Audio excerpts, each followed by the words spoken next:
All right. We're missing a few this morning. All right.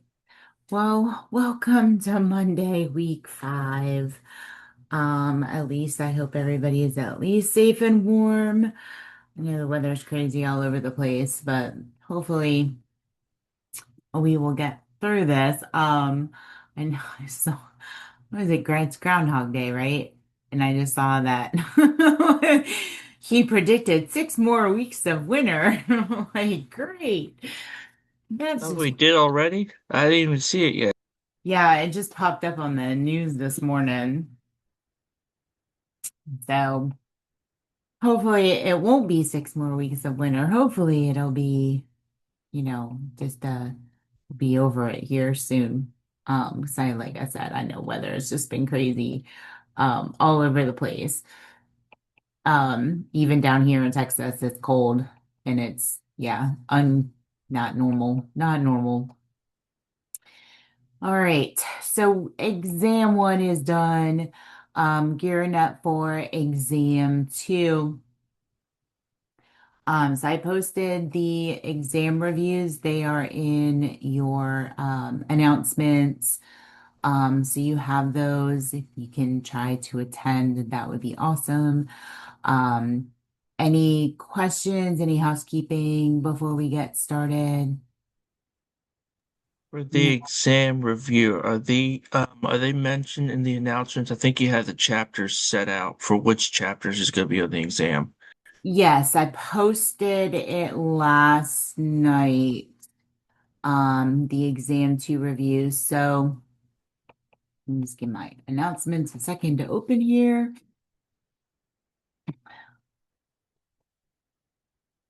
Oh my gosh. So Dr. Morton Ford's is Sunday at 9 a.m. Dr. Tenza's is tomorrow at 5. Professor Foster's is Thursday at 5, and then mine is Sunday at 7. So they're all listed there for you. If you can try, try to attend at least one. They are very helpful, getting you ready for exam 2 in week 6. Um, let's see. Everybody is good with their group assignments. You've gotten in contact with the members of your group, no issues. Perfect. All right. So this week for week 5, we are going to talk we're going to start discussing delegation. And so this is going to be a really important concept. And, just making sure that you know the proper steps for delegation. We get some more people coming in. Still missing some. All right. So I will share my screen. So we're going to start with chapter 17 in your success book. So your success in practical and vocational nursing, chapter 17. And I'll share my screen, so you can see the PowerPoints. My computer doesn't want to wake up this morning. So, all right. Oh, no. All right. All right. So chapter 17. So we look at um you as a first line leader. So LPNs are first line leaders. They charge nurse in a lot of long-term care facilities. I've seen LPNs as unit managers, supervisors, assistant directors of nursing. So LPNs do have leadership roles. And one of your roles as a leader is to supervise those unlicensed assisted personnel or your CNAs. So it is important that you do develop leadership as well as management skills. This way you can direct and supervise those that, help to meet your employer's mission. Um, and so you need to be able to develop that relationship. Now, how many of you are CNAs already? There's few of you that are CNAs, right? No, yes, okay.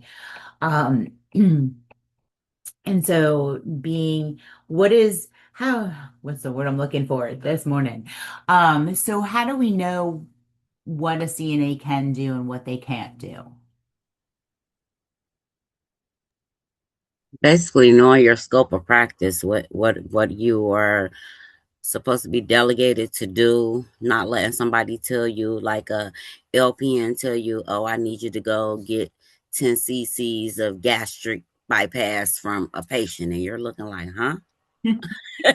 Right. So you have to know their scope of practice. And where do we learn our scope of practice from?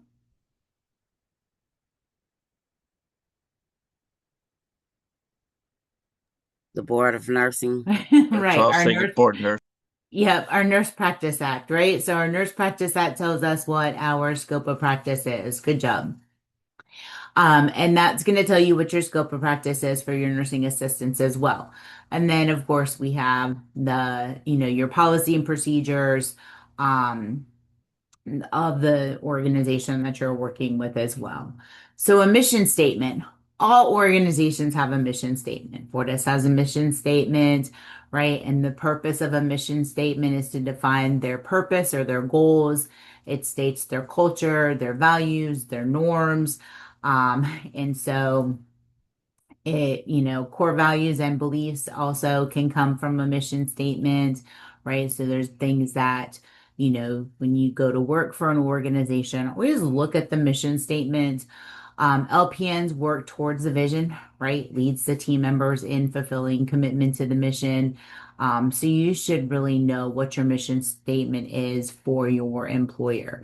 Um, and know your state's current Nurse Practice Act, right? That it will tell you what your roles, your boundaries are.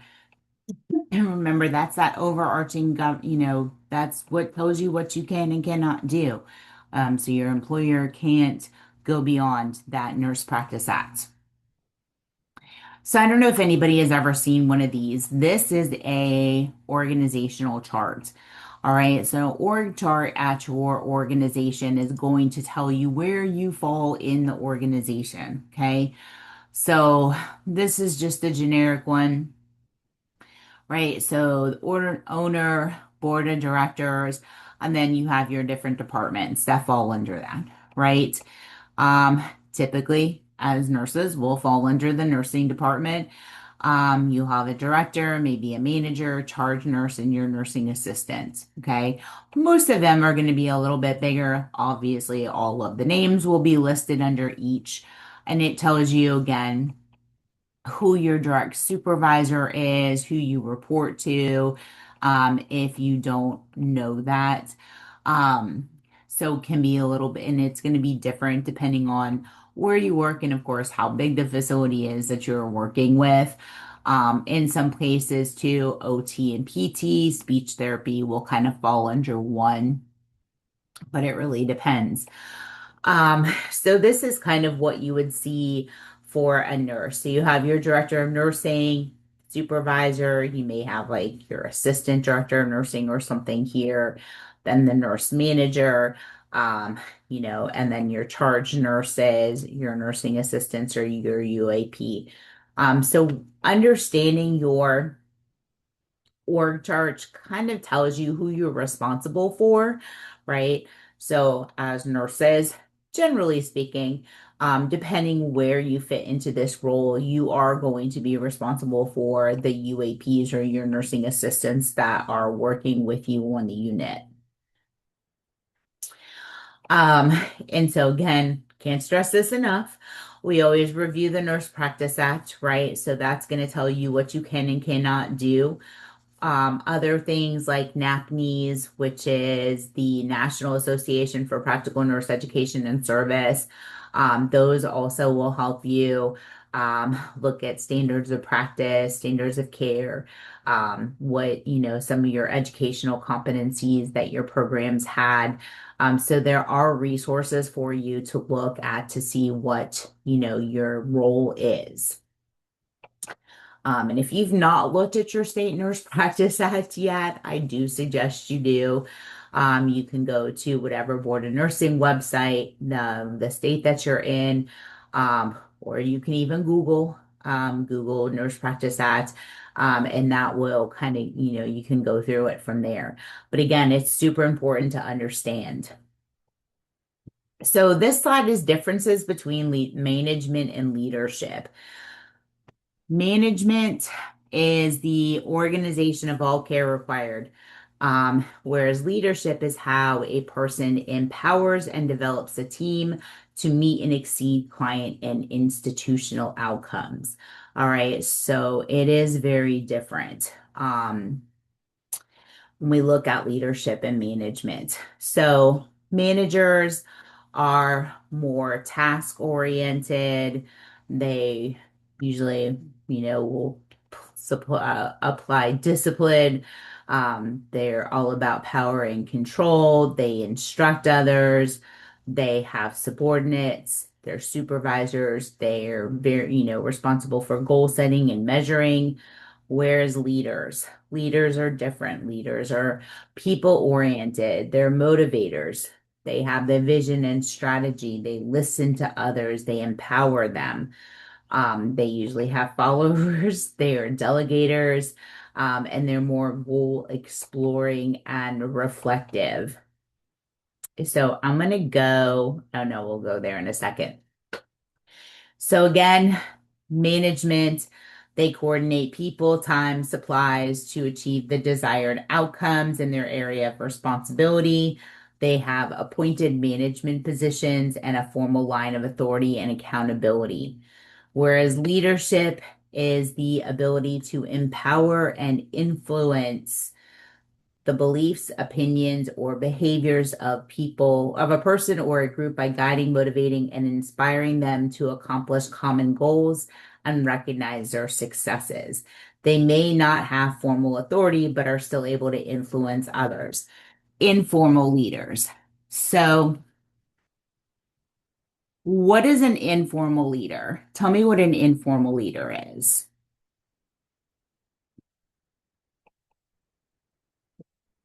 Anybody have an idea?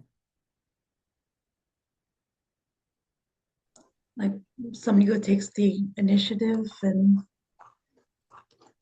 uh like wants to help others. I don't know. Okay, yeah, somebody that takes the initiative. So, and I'm sure everybody's had, well, even in your classes at school, right? There's always one person that people go to, right? There's maybe one person in the class that just seems to always, know what's going on, is always able to help or assist. Or it could be the CNA that maybe is not an inform or not a formal, senior CNA, but they've been there for a while. They know all the ins and outs. They, always there to help, but they don't have that formal title of a leader, right? So that would be the example of an informal leader. So tell me, how many of you have decided where you want to go when you graduate from school? All right. So give me an idea of what you guys want to do. Right now I'm leaning towards med surge. Okay. Med surge. What ED, else? Say that again. ED. Okay. Emergency room. Okay. Anybody else? I want to be a psych nurse. Psych nurse. Okay. No, nobody else. So again, preparing for a leadership or management doesn't matter where you work. If you work in the ED, you work in med surg, you work in psych, you're always going to have, nursing assistants, CNAs, care partners, care technicians. I'm trying to think of all the other words that they use to describe the job roles. So there's a variety, but it doesn't matter where you work, you're always going to have somebody that you're working with. So when you look at preparing for a leadership and management role, obviously you have to have good basic nursing skills, right? Including the nursing process. So being able to use AdPi and understanding how AdPi works. Time management, not only for home, but for clinical as well. Who has really good time management skills? Okay. Matthew's like, I do. Um, Time management is something that it means something now, it'll mean something even more when you go out into practice. So having good time management skills is going to be essential. How to learn new information, including evidence for learning and decision making. That's a really good one. And I talked about it, you can go to NAPNES, you can go to the Board of Nursing, you can go to NCSBN. There's other, even your professional organizations and what are those, your publications and things. You can look at journals, right? That will help you to learn new information, and help you to use evidence for both learning as well as decision making. And of course, the organization that you work at also will have policy and procedures. The power of positive self-talk and thinking. Wow. So this is the big one. How do we encourage ourselves? How do we get ourselves to where we need to be, right? Whether it's, you know, looking in the mirror, right, and giving yourselves words of affirmation, but, positive self-talk. We talked about it, assertiveness. How many of you feel like you are assertive in your communication? Oh, how many feel like you need to work on your assertiveness with your communication? Maybe I should have asked that question first, right? Um, it's sticking up for yourself, right? Especially as new nurses, making sure that you get, the information, the training, everything that you need in order for you to be successful. Communication skills, right? That is something too that most of us need to work on. But, developing your communication skills, your ethical aspects, that's always going to be a big one within nursing, making sure that we're, following those ethical concepts, the legal aspects as well. You work really hard in nursing school, right? Even to just get this far in nursing school, and then you pass your NCLEX, making sure that you follow your Nurse Practice Act, right? So that you avoid any potential issues with your nursing license. Remember that flows outside of work as well. Problem solving and critical thinking, stress management. Who has identified a good positive stress management technique for themselves? Ooh. How about exercising, walking, talking on the phone, listening to music, right? These are all positive, right? We're trying to avoid those negatives, those negative coping mechanisms. And participation in clinical evaluation. So this is, one second. Let me get somebody trying to get in. Oh, there she is. Okay. All right. Soups. I don't know how I just did all that. So we have different leadership styles. Has anybody, or I'll skip that question for a second. So we have different leadership styles, and I'm sure those of you that have worked have probably worked for one or all of these different leadership styles. So we have the autocratic style, we have the democratic style, and we have the laissez-faire. So your autocratic style, they're concerned with the task, okay? So they're more of um, kind of, go do this kind of, more of an order. Your democratic style, they're somewhere in the middle. They balance concern with the task as well as the employee, sorry. And then the laissez-faire is more concerned with the employee, right? So with that being said, the democratic style, right, takes kind of everybody into consideration, right? So they take, they know that there's a job that needs to be done.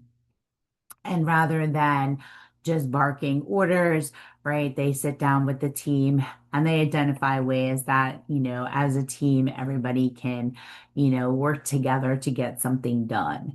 Um, and the laissez-faire is just kind of laid back, kind of, don't really have a really great, concern about maybe what's going on, but they have a really good concern with the employer. Anybody prior military here?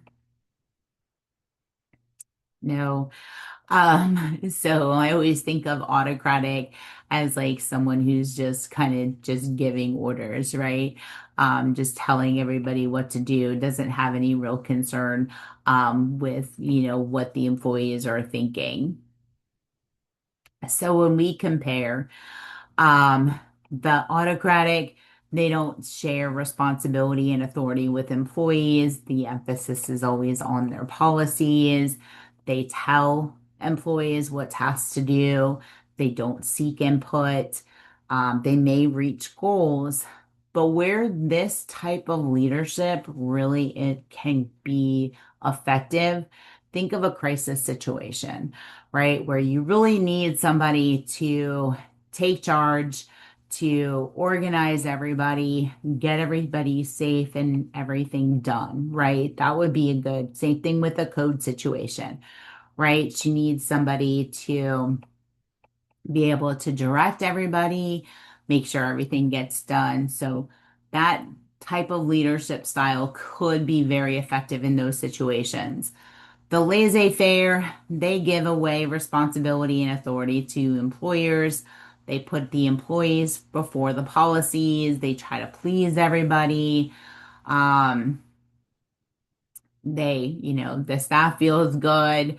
Um, this is, okay when we have an issue somewhere where agency policies and goals aren't consideration. So anybody ever worked for an autocratic type of leader? Yeah. Who kind of,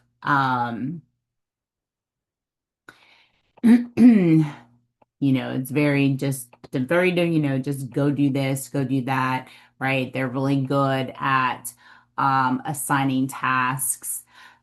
This is the leader that most people want to work for, right? The Democratic leader, right? They share responsibilities and authority with the employees. They enforce policies, but still have a concern for the employees. They seek input. They encourage problem solving, right? So, when we look at that, right, it's, we have a problem at work or we have a situation, right, and we're trying to determine what the best, would, I don't know, not outcome, but what would be the best way to, solve a problem. They're going to get the employees' input, right? Or even sometimes as far as implementing new policy and procedures, right? And we've all probably been in those situations where things change, and healthcare is always going to be one of those things. It's always changing. But, how does it feel when you're working and you get a new procedure that comes into play and you didn't have any input in it and it just doesn't make sense to you? Has anybody ever been in that type of situation where something has changed at work, but it just doesn't make sense? And if they had asked the actual employees who are performing the tasks, right, they probably could have given some better insight and information into it. Um, so this is where that democratic style comes in. And so this also helps to empower staff. It also helps to achieve goals. Generally people are happier if they feel like they have some input into what is going on, right? And so this is, think about it when you go into nursing, daily nursing situations, meetings, committees, review of care plans, right? This type of style is usually beneficial. And most people, most leaders, honestly, kind of fall into what this situational leadership. So when I was in a leadership position, I considered myself very democratic. I always would meet with my um, team, try to brainstorm, right? Gather ideas. Um, but situational leadership, this is varying your leadership style to meet the demands of the situation in your work environment. So you can be a very democratic leader, work with your staff, get ideas, brainstorm, but there are going to be situations, right, that may require a more autocratic style, right? If we have people that are always late for work or, you know, constantly um, not doing their job, something along those lines, right? You might have to switch over to more of that autocratic style of leadership, right? And be more, straightforward. Same thing in like we were talking about earlier in in a crisis situation, a code emergency, right? You need somebody that's going to take charge, be able to direct people and tell them what they need to do and where they need to go. Um, and according to this, right? Um, and it's just using a leadership style that fits the situation at hand, right? We can be democratic, we can work with our staff, right? But there is going to be times where you're going to have to be more directive. So core knowledge and skills needed for leadership. So motivation, communication, problem solving, team building, stress management, all of these kind of fall into that. How do we motivate people? That's a good one. How do we motivate people? Pep talk. Okay, pep talks. What else? Pizza parties? No, I'm kidding. I feel like, I was going to say that, like giving incentives, you want to make the employees feel well respected. Um, just like going above and beyond the extra mile. Like, let's just say, for instance, like last weekend, we just had a real big snowstorm. So you got some people that called off work, but you got some people that, like me, still came to work because the residents still have to get taken care of. And I feel like they didn't give us no type of incentive. I risk my life. Right. So, okay, but that is good. You make a good point. What are the incentives, right? What are the incentives to do a good job? Is it, um, and I'm not going to use a pizza party, but, what are the incentives that, give me an example. What are some good incentives? Like a bonus if Gas you don't have card. I'm call off sorry. Okay. so many A days. gas card, a bonus. Okay. I had somewhere, this was a long time ago, they would give PTO. They would be like, if you meet certain things, like you get extra, like they would give like away like 4 hours of PTO, right? Which, I mean, 4 hours of PTO is 4 hours of PTO, right? Um, what about, this is a big one now. What about a thank you?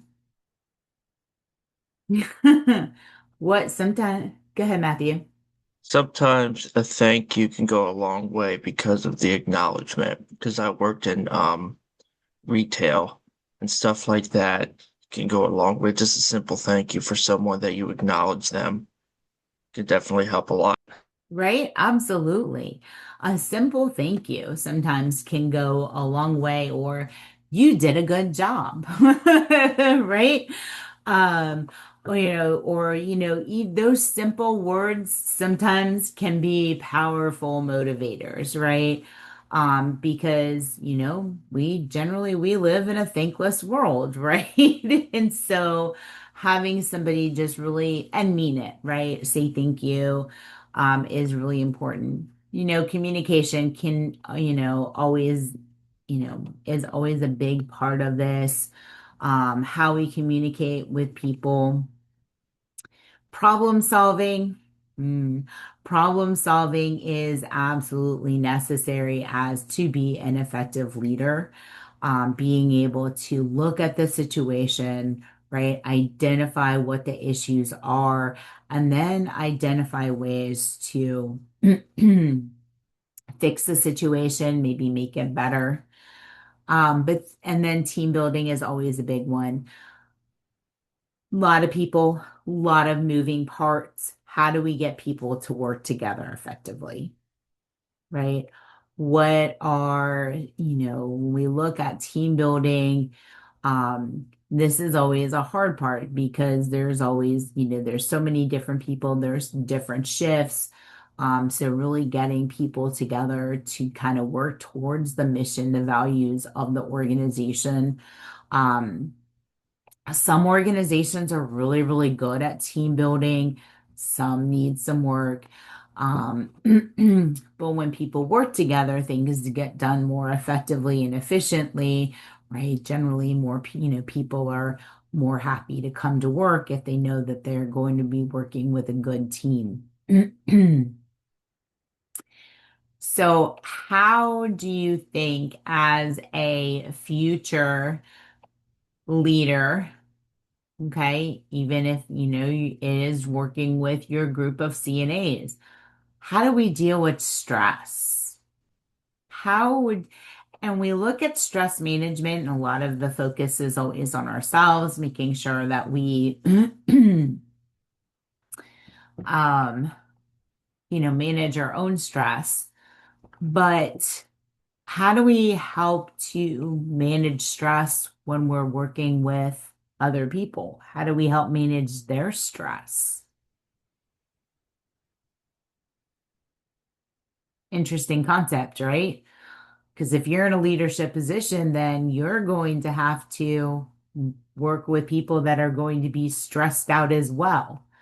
So, let's put it this way, how many of you can handle a high stress environment, have been in a high stress environment, and can manage it without completely losing your mind? Okay, some of you are really good. Um, But what happens if you go into work and everybody's running around crazy because it's been a rough day? Things are just going, haywire. How do you handle that? What do you do? How do you bring the staff back down? These are all stress management things that we need to do. So, when we look at stress and anxiety can definitely affect, right, how that unit is running. It can lead to decreased performance, negative interactions, ineffective communication, high staff turnover, and then of course, your unhappy patients, families, the unhappy providers, unhappy nursing assistants, right? And it's not just stress. Let's put it this way. It's not just stress on the unit. It's not just stress at work, right? Other things affect us, right? People have lives outside of work, right? They have bills, they have families. they have other issues that are going on. And so and they come to work. We always say, what's the leave your problems at the door type of situation, right? But regardless, right, a lot of these things affect how we behave. Um, and so one of the big things that you have to look at is how you handle stress, right? Can you handle it calmly and maintain focus, um, and cope with it in order to work with the rest of the team? And how do we create a environment with decreased stress? We can go through that. What are some things that would help to decrease stress at work? This is a big one. What I would typically do is, since I worked in places like the bank and grocery stores, I would ignore. Some of my coworkers told me just ignore everything else and focus on the customer in front of you.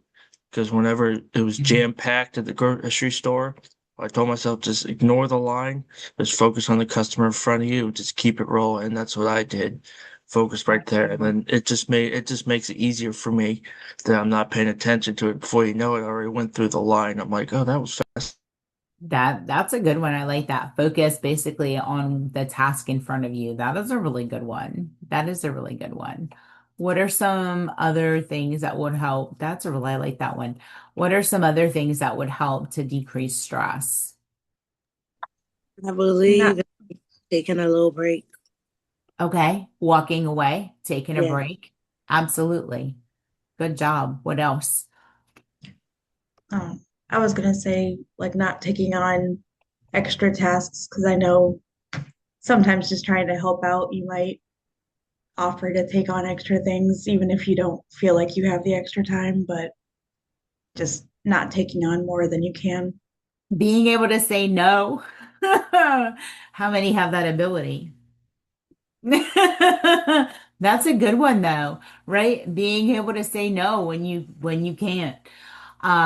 Other things, I mean, I hate to say this too, but staffing is always, right? That's always a sense of stress for for organizations.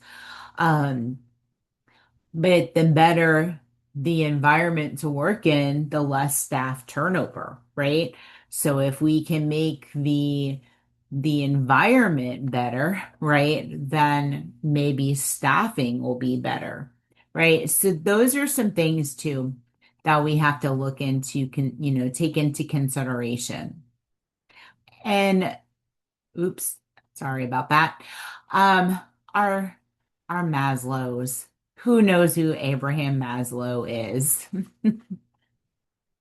Everybody should be raising their hand for that one. Um, but Maslow, right? So Maslow had his hierarchy of human needs. And they are your physiological, your safety, love and belongingness, self-esteem and or esteem needs and self-actualization, right? So meeting needs on one level of the pyramid acts as a motivator for meeting the needs on the next level, right? So everybody has the same basic needs, right? So when we apply this, right, a little bit different, when we look at how this applies to a work situation, right? That first level would be, how much money are you going to make? What are your benefits?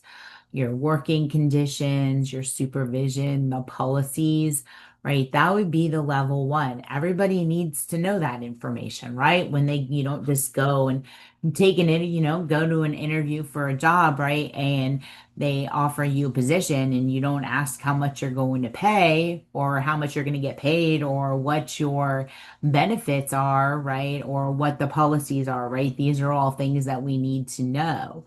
Um, so we have to pay, those are that's how you would apply that to a working situation. When faced with overwhelming difficulties, physical or emotional, some regression takes place, right? So we go from one level to the next. but you can regress, right?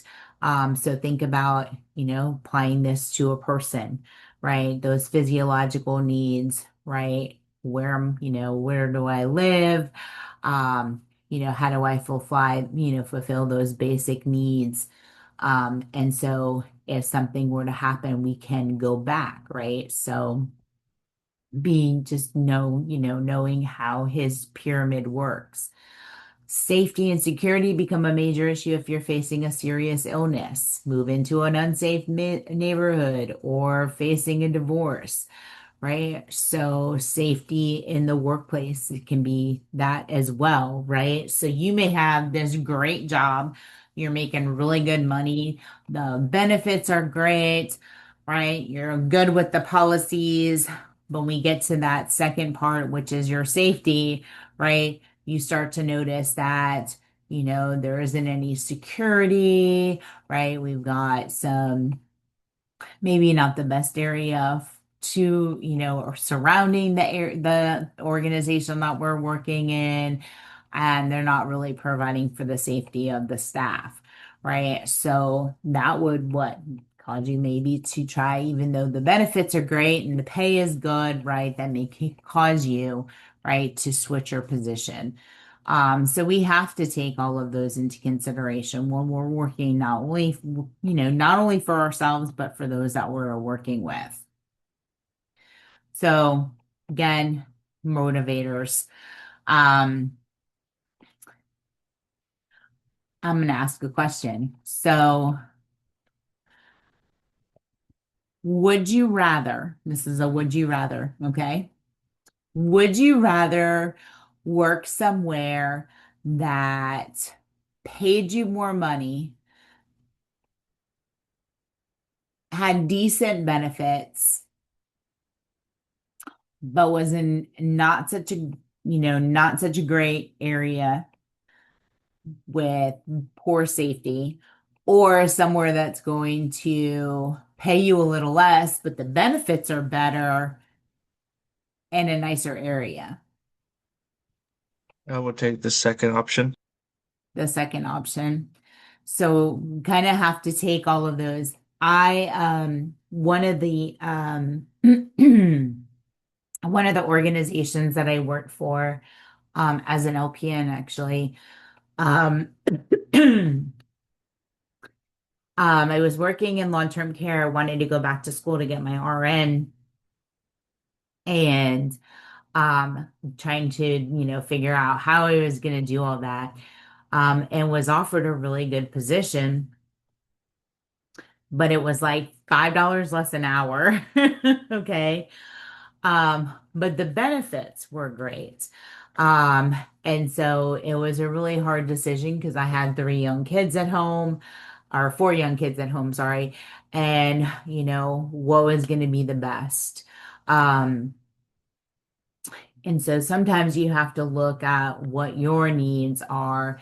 It's not always about, the money. Sometimes it's about the environment that you're working in. And so, it's nice. We always want to go for where the money is, but you have to take everything into consideration when you're looking for a job. One thing that I also recommend, and this is just something that I've learned over time, is do I don't even know what to call it really. But do a shadow day before you accept a position. So go in, if they offer you the position, ask for a shadow day. And I always do it on day shift because day shift is the busiest shift. And go in and shadow one of the nurses for their shift. That'll give you a really good, even if you're not going to work day shift, but that'll give you a really good feel, right, for the unit, how things run, how the organization runs. That also will be a really good indicator if that's a good fit for you as well. But always, like I said, always know, your leadership, it's great. Leadership can be great. You go in, you meet with the managers, you're the hiring managers, you meet with HR, you meet with, you know, whoever, but sometimes when you get out on that unit, and you start meeting the other nurses, that's when you're going to really decide if that's going to be a good fit for you. Motivation. What motivates you? Okay. So what motivated you? You know, you can take and like look at what motivated you to go to nursing school. Everybody has their own motivators for why they are doing this, at this time in their lives. But motivation, that's the drive that causes you to set your goals and how you are going to reach those goals. And there's both intrinsic and extrinsic factors. So intrinsic, those are your internal motivators, right? And then extrinsic, right? Those are the outside influences in our lives.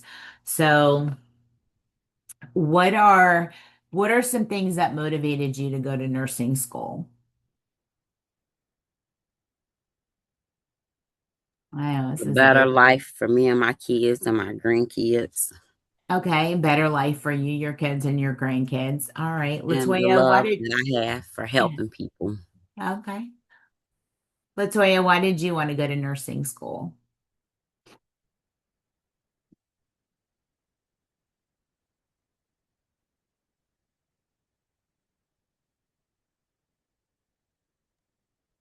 Sorry, my internet is messing up. But Oh, sorry. I was in the army for 13 years and I did engineering.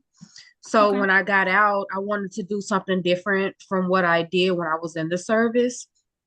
Um, and something that I know I'm gonna always have a job. So I chose the healthcare. And so this is my first time doing anything with nursing, with healthcare, anything, because I was always an engineer. So Awesome. Awesome. Very cool. That's I was in the Navy. I was an air conditioning and refrigeration technician. So, yep, I get it. That's awesome. Alamatu, what made you want to go to nursing school?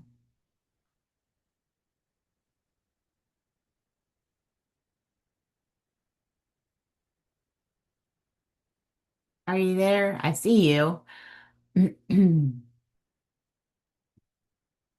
All right. Anybody else? So we all have those, right? We all have internal motivators, things that, made us want to do what you're getting ready to accomplish. Other things, making a better life for yourself, having a job that you're always going to have. Trust me, healthcare will always have a job, right? Um, so, you have your motivators. Extrinsic factors, these generally will decrease job satisfaction, right? So it could be company policies, could be administration, the people that you work with, your supervision, your salary, your work conditions, right? And even those interpersonal relations at work. And so these are all things that could potentially cause somebody to leave a job, right? So intrinsic factors, those, things that generally will increase your job satisfaction. So we talked about it earlier, right? What can make it better? Achievement, recognition, right? Um, I'm trying to remember what it was. This one organization that I worked at during COVID, they had these little awards that you could, um, it didn't have to go through a committee or anything, and you didn't get any money or, any kind of, incentive, but you could put in for like a job well done, right? So you submit it, and then that person that you submitted would get a little certificate, and it would say like, Jennifer Martinez, um, you know, nominated you for this award because you did this, this, and this, right? And that makes us feel good, right? So those little things, potential for growth and advancement. Who here after they graduate, not tomorrow, maybe not next month or um the week, but who plans on going back and getting their RN? All right, cool. So awesome. Some of you are going back. So, right, you get into an organization, maybe that organization is going to help you to pay for school, right? And so that's definitely a motivator, right? Because if they're going to help you pay for school, then you know that you'll have a job when you graduate from RN school, right? Because most of the time, if they're going to pay, you have to work for them for a certain amount of time afterwards, right? So you already have a job. Um, and the potential for advancement and moving up, right? So you can see how these things can be helpful. Um, Work conditions is always going to be something that can decrease job satisfaction, right? I worked for a facility that it was probably one of the dirtiest facilities I'd ever seen in my entire life. I mean, housekeeping never cleaned. I would literally spend a couple hours of my shift cleaning because it was gross. And that's one huge reason why, one of the biggest reasons why I didn't stay there, was because it was gross, plain and simple. Um, and even recommending, right, things change, it never changed, right? So these have a huge effect on us. All right. Oops. We talked about these. All right. Communication skills. Now, communication skills are something you have to have. You have to be able to communicate, whether it's with your friends, with your coworkers, with the UAPs, with providers, with your supervisor. We know that we have the verbal, right? That is how you speak, what you're saying, making sure that we are clear, right? That we are being very specific with what needs to be done. Your nonverbal is your body language, right? So we always want to make sure that our nonverbal and our verbal match or are congruent, right? So that we're not sending mixed messages. Written. This is usually probably one of the what's the word I'm looking for? Most problematic, okay? Um,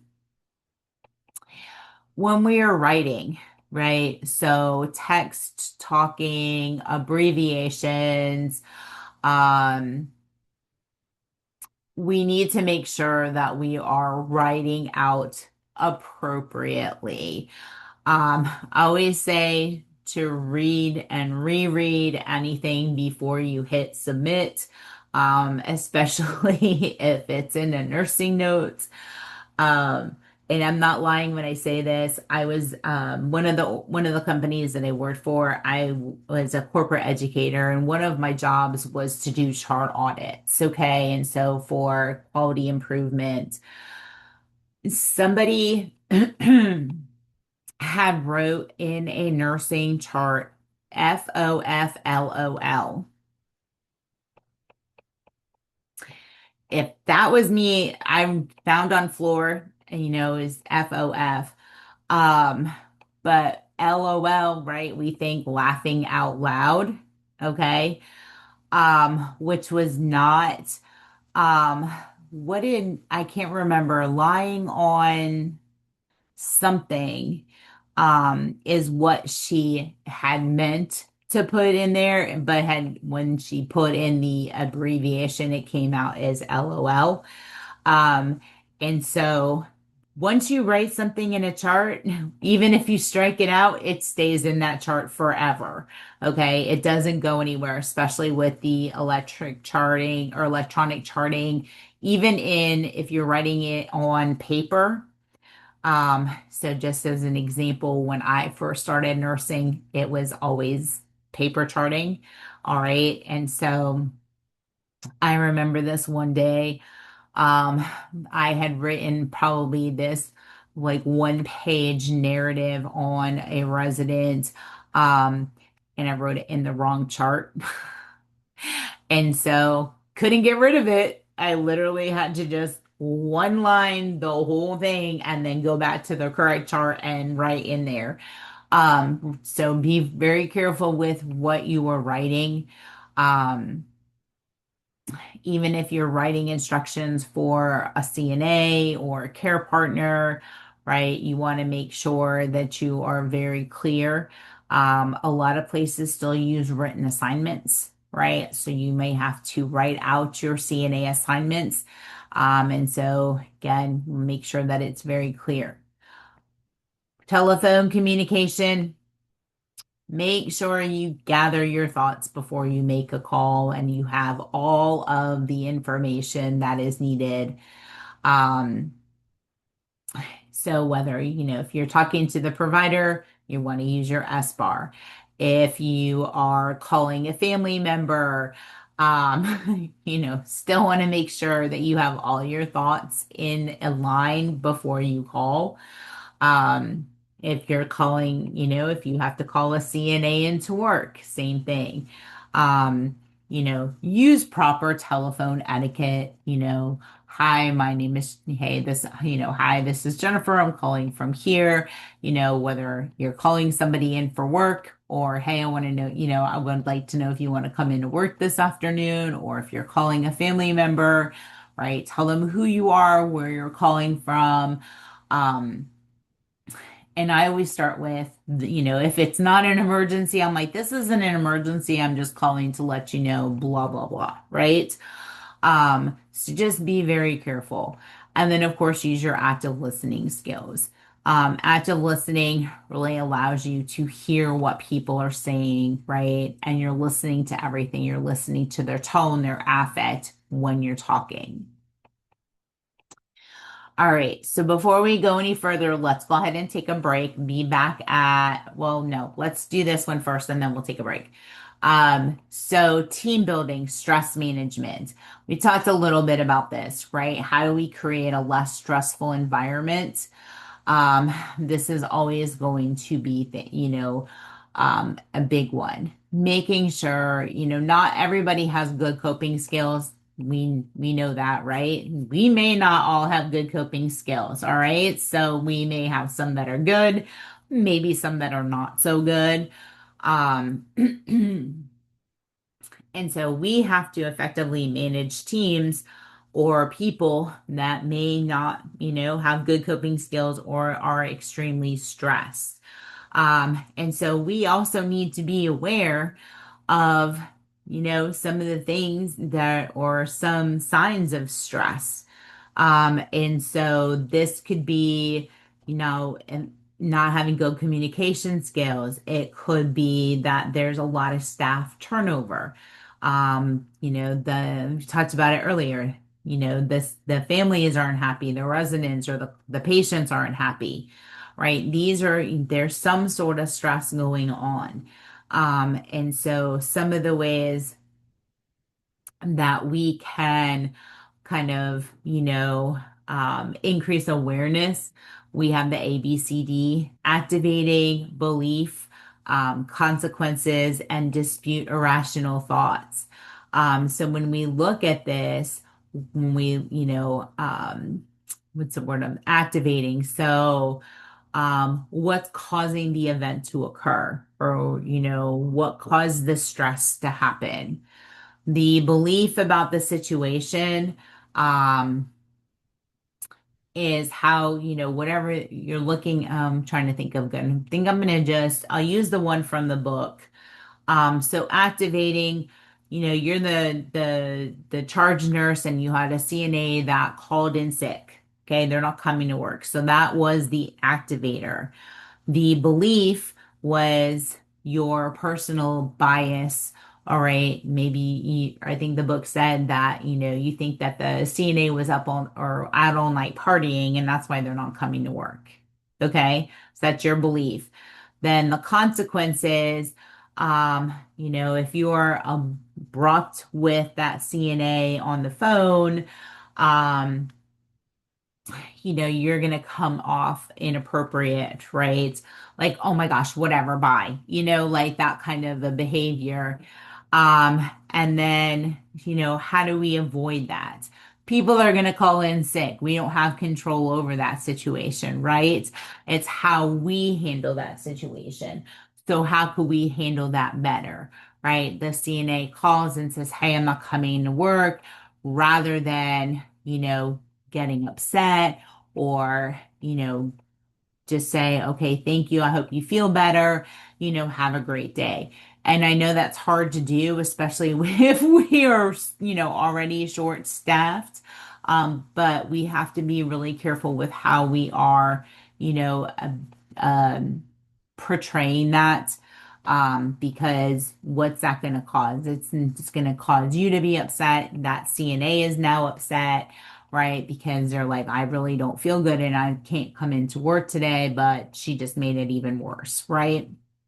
Um, so we have to try to avoid those things. And we'll talk about that when we come back. So be back at 10:10.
All right. So how do we create a less stressful work environment?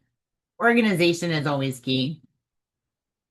So organizing your shift, that will help to prevent some stressful situations. So having a good plan, right, um, is always effective. Um, Making sure that your nursing assistants have what they need to get their job done. This also can be somewhat stressful as well, especially, um, you know, oh, I will tell you one of the biggest issues that I've had almost everywhere, not everywhere, is linen. I don't know how my CNAs that are here feel about that, but linen sometimes is always an issue. Um, Encouraging them to take breaks as scheduled. This is a big one too. You know, healthcare is busy, it's stressful. Making sure they take their breaks. Okay. So when I would do my CNA assignments for the day, I would also put their break times on there. It didn't necessarily mean they had to take it right at the time that I put it on there, right? But most of the time they were pretty good about it. You can't have all your CNAs going to lunch at the same time, right? So you need to scatter them a little bit. But making sure that they take their breaks. And I would always go, especially when it hit about midpoint in the shift, I would be like, whoa, let me see, and I would ask, everybody take at least, take their break or not. Um, and if they hadn't taken their break, then, maybe sometimes rearranging a little bit so that they could take their break. Create a calm environment, and that's something that we have to look at ourselves. If it's very stressful in the unit, making sure that we stay calm, and that we can direct the staff in the appropriate direction. Trying not to, and then sometimes it can be hard to not become overwhelmed. But this is how we handle stress. And then treat your CNAs with respect. This is always a big one. And I cannot, those of you that are CNAs, you kind of, you may have a little bit more understanding. But even, others that you've worked before. Um, but treat your CNAs with respect. I will tell you, CNAs bust their butts.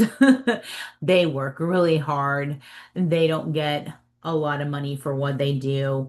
But for the most part, they work really, really hard and take a good care of of the clients. Always say please, always say thank you. You appreciate them. Um, I'm one, I will jump in and help when I need to, but you want to make sure that your CNAs are treated with respect. That will get you a lot further than being disrespectful to them.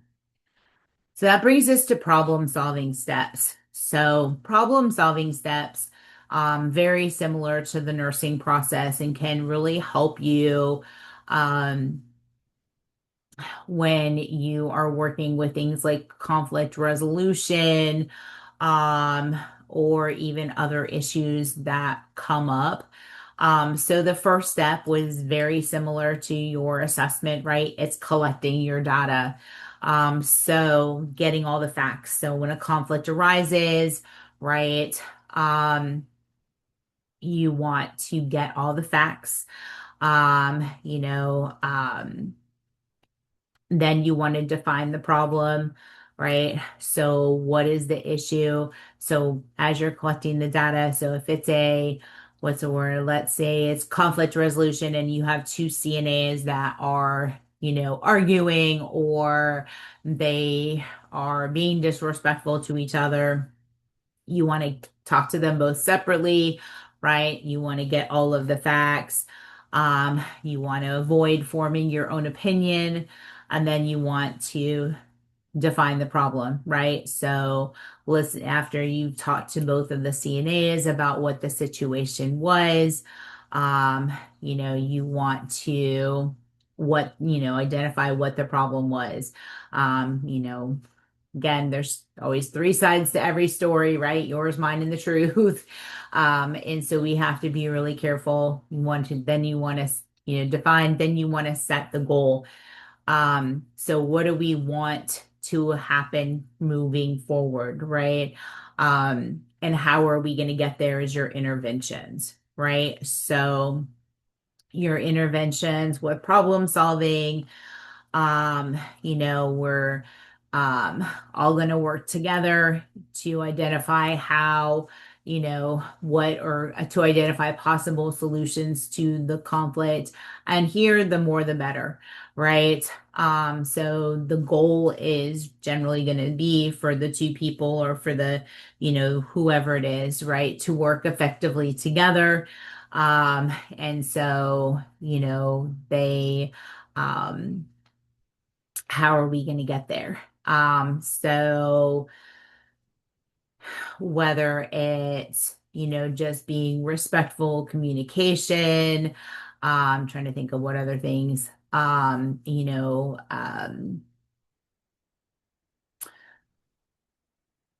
maybe, um, just keeping them separate, or not keeping them separate because we all want to work together. I'm trying to think of some good interventions. Um, but we're going to work with those two to figure out how we're going to get them and then go back and evaluate just like your nursing process. So whatever the situation is, you want to listen to both parties, get as much information as problem, identify where the goal was. Maybe somebody got their feelings hurt because she asked for help and the person she asked for help from couldn't help her or wouldn't help her, and she got upset about that. Okay, but maybe the one person didn't hear her ask for help or was in the middle of something and couldn't stop what they were doing. Right. So the intervention there would be, better communication, more effective communication, between the two parties so that they can work together and then go back and see, whatever effective communication would be, using that active listening and then going back. Did it work? Did it not work? So it's much like the nursing process. And you can do this for anything. You can do it. What if we have, all right, I've got one for you. What if we have a patient that is continuously falling on they're falling, whether it's they're trying to get out of bed unassisted, they're trying to go to the toilet unassisted, right? What are all those things? So obviously we have the problem is the patient keeps falling or the client keeps falling. So goal obviously is going to be for them to not fall, right? So what can we do, right? And these are just, we can use the general fall precautions, right? Making sure that the call bell is in reach, that the bed is in the lowest position, the wheels are locked. Um, they know how to use the call bell, believe it or not. That is a thing, handing it to them if they don't know how to use it. I had one lady who, bless her heart, she would pick up the call bell and just talk into it. Never even push the button. She would talk into it and then couldn't understand why nobody was coming, right? So I know that's something that, we think maybe that should be common sense, but it's not for everybody, right? Um, so intervene, making sure she knows how to use that call bell. And then we can do maybe more frequent rounding, right? And if that helps, that's great. If it doesn't help, right, and she's still falling, then we need to go back to the drawing board, right? What are some other interventions that we could put into place? The goal is to have a win-win situation. We want the client or the staff as, both staff members to be as happy. When one person wins and the other person loses, that's just going to contribute to more being disgruntled on the job. And so we really have to, when we work through the problem solving steps, we really need to find a common ground for both parties. Other specific um, knowledge, skills needed for leadership, occupational clinical skills, right? This all the wonderful stuff that you're learning in nursing school, as well as the things that you're going to learn on the job once you graduate from nursing school. documentation, the legal, the legal parts of it, and the federal regulations. So, how many of you have heard of things like, um, we call it state. Okay. Our state comes in and does an investigation, or they come in and they're evaluating. It's actually the Department of Health and Human Services that comes in and they do inspections. They respond to complaints. There's also accrediting organizations, things like Joint Commission, DNV is another one. Those are accrediting. But you do have to be aware of the federal regulations when in any aspect of healthcare that you are working with, because they are going to vary depending on the type of organization that are working in. And I'm going to tell you one of the biggest ones, like just off the top of my head, between acute care and long-term care.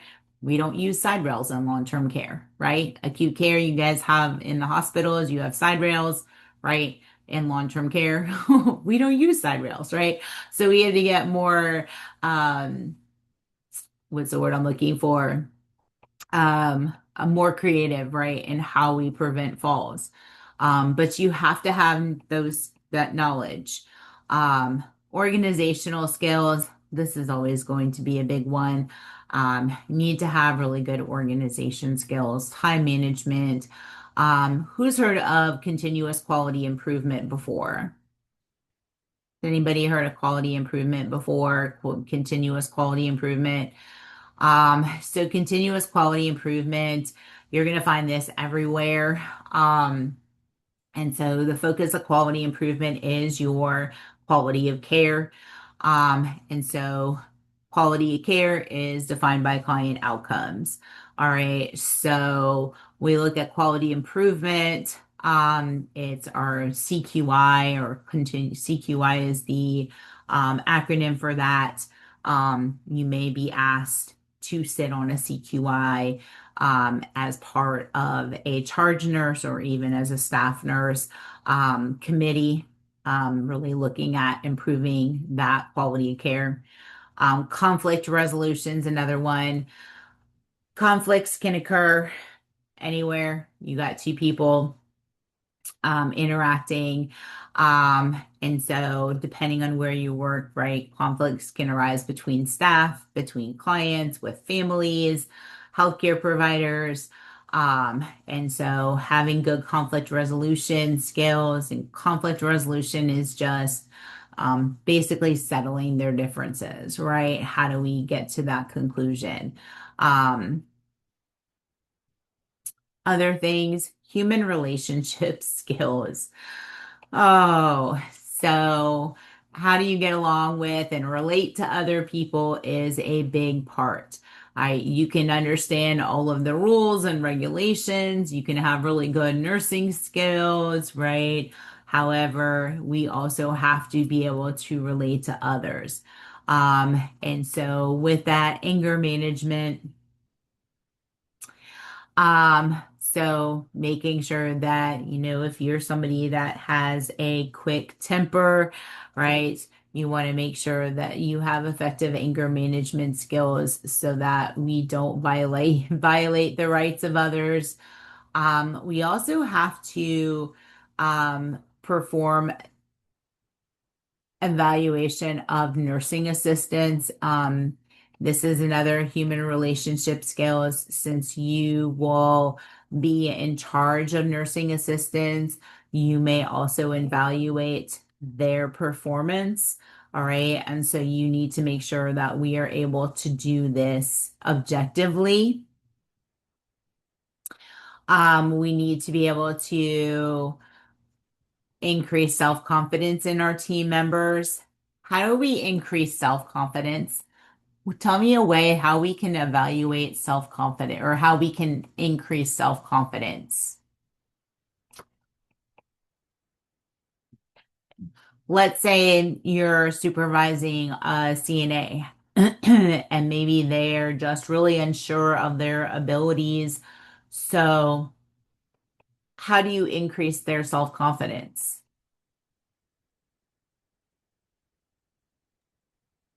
encourage them, like, like, oh, that's it's a good job, but let me show you a different way that you could do it without hurting yourself. Like some new CNAs don't know how to pull up a patient, they just shear them. You want to probably like teach them the bending techniques. Okay. So providing some education. Awesome. What else can we do?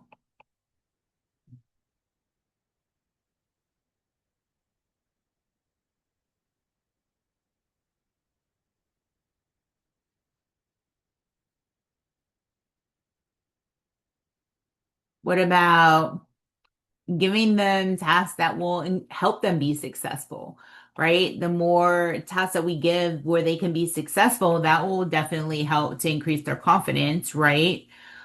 Um, who here has ever received, doesn't matter if it's in nursing, who here has ever received a performance evaluation? Doesn't matter where, okay? Most of us have had some sort of um one of the biggest things when we're talking about that is do you just, you know, do you just want to hear all the negative stuff about you, about yourself? No, right? We want to hear some of the things that we do correctly well or do well as well, right? So even if we are having to counsel them on something that was done incorrectly or maybe not so well. I hate, or bad. Okay.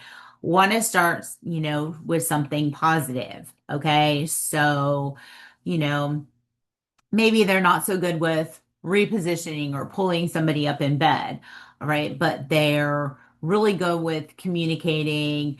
They're really good with giving bed baths, or they're really good with, making beds or working with the more difficult clients, right?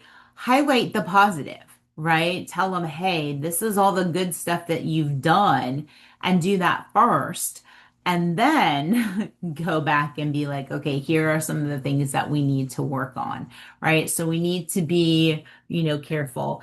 We don't want to be judgmental. And so I'm going to use, if maybe they're not pulling the residents or the clients up in bed correctly, and we have issues with shearing and things like that. Um, it could be, maybe that skill wasn't taught appropriately or, something along those lines, right? So we want to try to be non-judgmental. Like, we don't want to be like, oh, well, I know you were taught that in school. Like, you should have been, we don't want to do that, right? We want to be as non-judgmental as possible when we are, working with people. Um, and this is going to be probably one of the biggest topics ever. And so organ or delegation versus assignment. Delegation is a huge part of nursing, as is education. And so understanding how to delegate is absolutely necessary. So we'll start with assignment. So assignment is a distribution of work that each staff member is responsible for during a given period. All right. And so those activities are consistent with their position and their description, their scope of practice, their educational background, right? And that staff member assumes responsibility and is accountable for completing the assignment. For example, okay, you go into your shift in the morning and you're making your CNA assignments. All right. Everybody has a set number of, clients. They know what they need to do, right?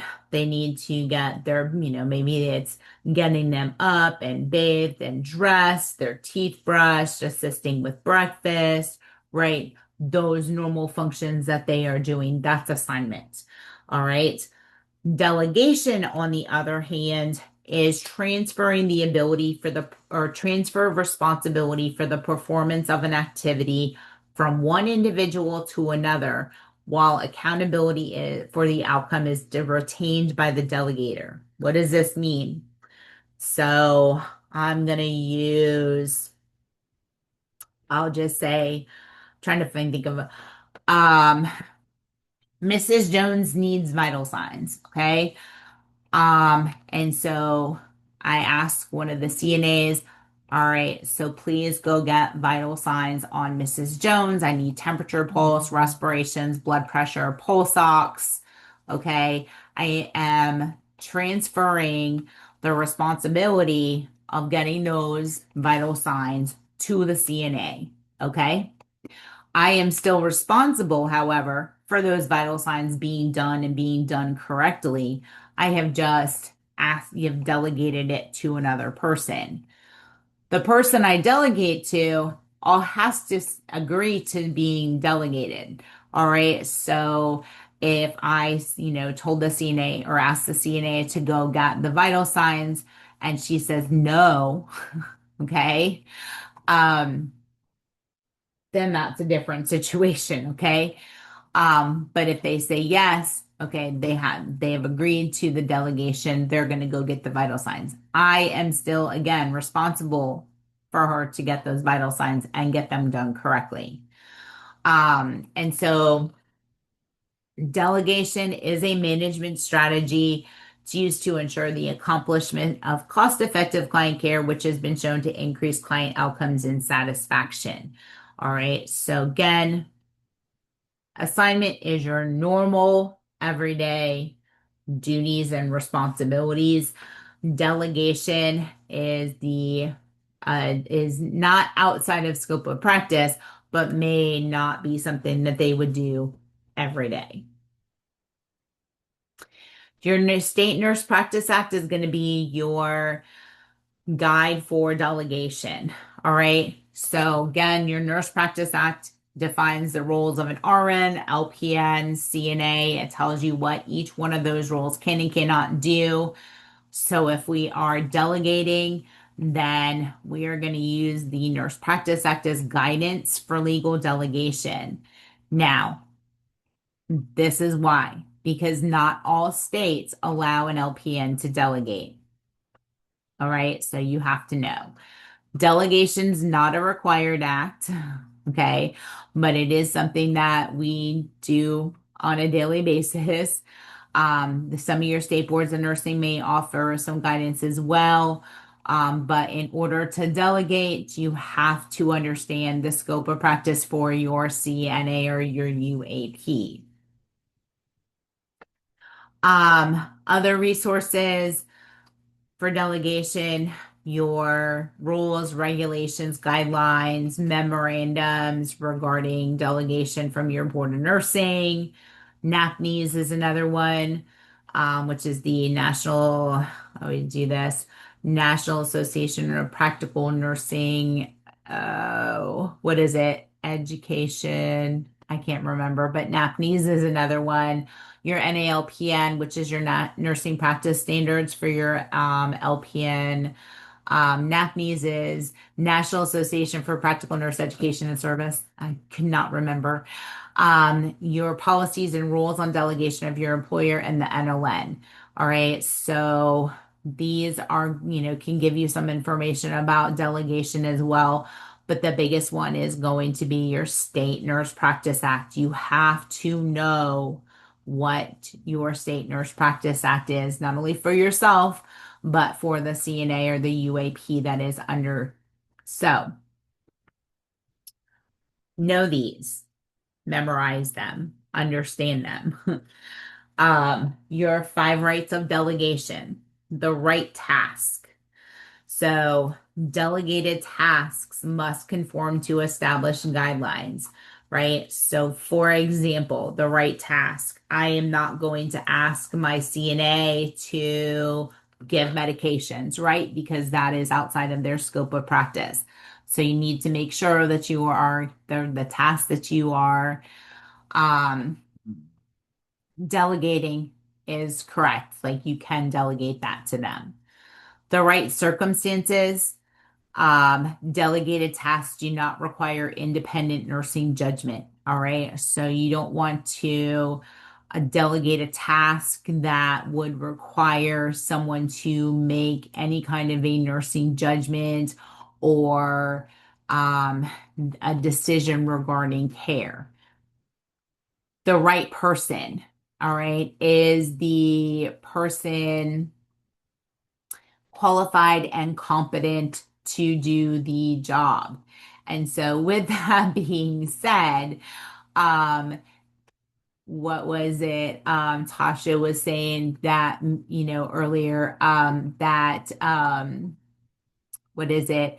Maybe they didn't learn how to pull people up in bed appropriately, okay?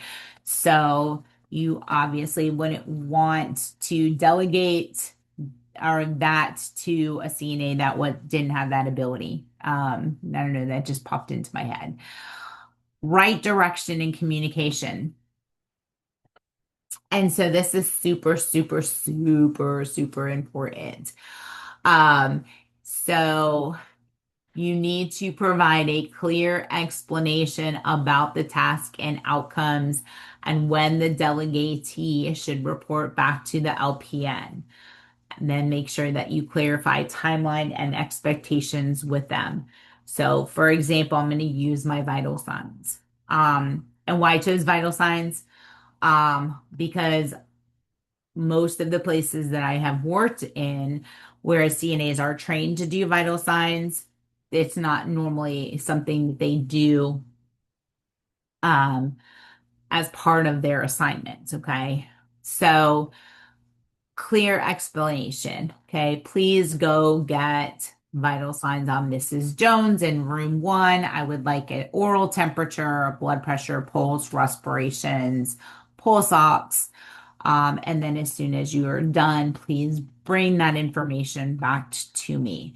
Um, they don't need, when we look at, what I said here, it doesn't require independent nursing judgment.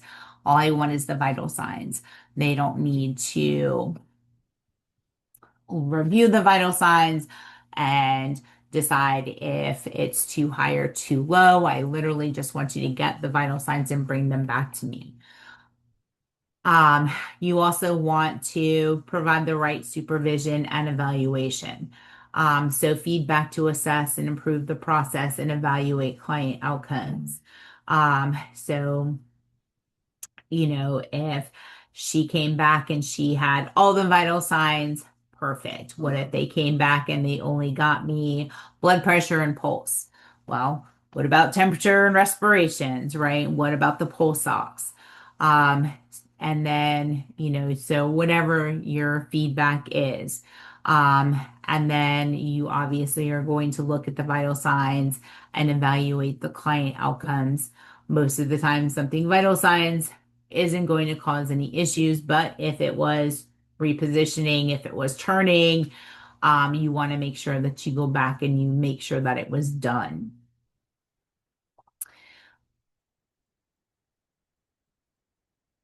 Why is delegating important? Why is delegating important? Anybody? Why is delegating important? Because you Make may have, sure everything's good and on track. Make sure everything's clear and concise. Okay, make sure everything is on track, it's clear and concise. What else? Tasha, what were you gonna say? I was going to say, as a LPN, you got a lot more tasks, but if you can delegate someone else to do one of the smaller tasks that could be within their scope, it can help take, a little bit more pressure off you as a nurse because you may have an admission that came in, you may have somebody being discharged, you may have somebody with respiratory issues or whatnot. You just want to try to, if you can delegate something small, like you said, as vital signs for the STNA to go do, and it's within their scope of practice, you should be able to delegate that. Right. Absolutely. So, you're busy, right? There's a lot going on, and you may have some unstable clients, but you have some stable clients that need some help. And so you can delegate that responsibility to, delegate a task to somebody else. Um, it does help to increase your effectiveness, your efficiency. Um, it also, helps to realize their outcomes in a cost-effective manner. It also helps your nursing assistants increase and improve their job skills, right? So with vital signs, for example, right? Because my CNAs don't do vital signs all the time, right? Giving them an opportunity to do that helps to improve, right? And taking vital signs. So it also, it may help to increase their knowledge about certain things as well. So go back. This, like I said, this is a huge part about it. All right. So before you delegate, the client must be assessed on their condition. All right. So your client, you have to go lay eyes on your client and assess them or gather data about them. All right. We cannot delegate a task to an unstable client. So your client must be stable. CNAs cannot delegate. All right. So they cannot delegate. Delegation cannot be transferred. So if I asked Kiela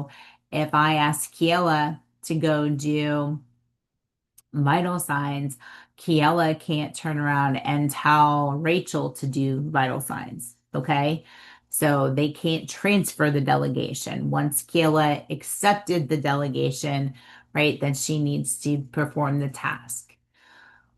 Said that they can refuse delegation. Okay. If they refuse delegation, I would add, like, Kiela's like, no, I don't want to do these vital signs. Then I would ask why. Okay. Why don't you want to go do the vital signs? Um, for proper delegation, the function must be voluntarily accepted. And there's a variety of reasons why somebody may not accept a delegated task. Okay. I'm really busy right now. I don't have time to do the vital signs. Or it could be, I don't know how to do the vital signs.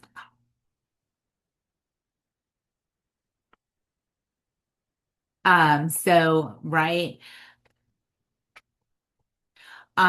So making sure, we ask why, um, they're doing, why they don't want to do it. And then, of course, we always use the nursing process. Okay. So using the nursing process for delegating.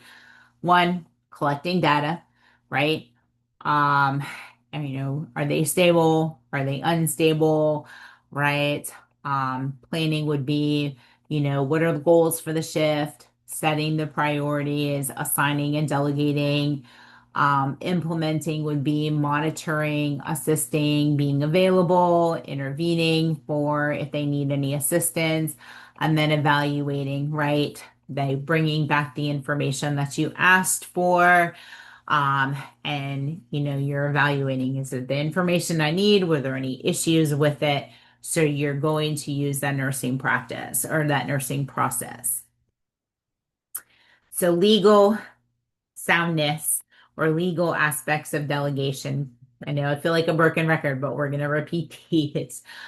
Delegate only if it is allowed by your state Nurse Practice Act. All right, as well as your facility policies. Remember, your Nurse Practice Act is this nice umbrella, okay? And it tells you what you can do and what your CNAs can do. Your facility can narrow it down, right? Make it less. So, for example, um, I'll use vital signs, okay? The Nurse Practice Act says that CNAs can do vital signs, right? But the organization that you work at doesn't want CNAs doing vital signs, right? It's not part of their job description, okay? Um, so just know your Nurse Practice Act as well as your facility policies. Remember, you have to determine the stability of your client. You cannot delegate to an unstable client. All right, if your client just fell, can't have the CNA go in and just pick them up off the floor and put them back in bed, right? You have to go do an assessment. You can't delegate that. Um, Delegate duties for which nursing assistants have demonstrated ability or demonstrated competence or ability. All right. If, like, I'm just going to go back to what Tasha said. They don't pull somebody up in bed correctly, right? For one, they need more education, but two, you're not going to delegate that to someone you know isn't, able to perform that task. So this is where you really have to know your CNAs. Provide assistance, okay, and instruction to nursing assistants. So that being very specific, objective, clear-cut directions to the nursing assistants for anything that you're delegating them to. If they have questions, that's their time, right, to ask you questions if they don't understand what you're asking them to do.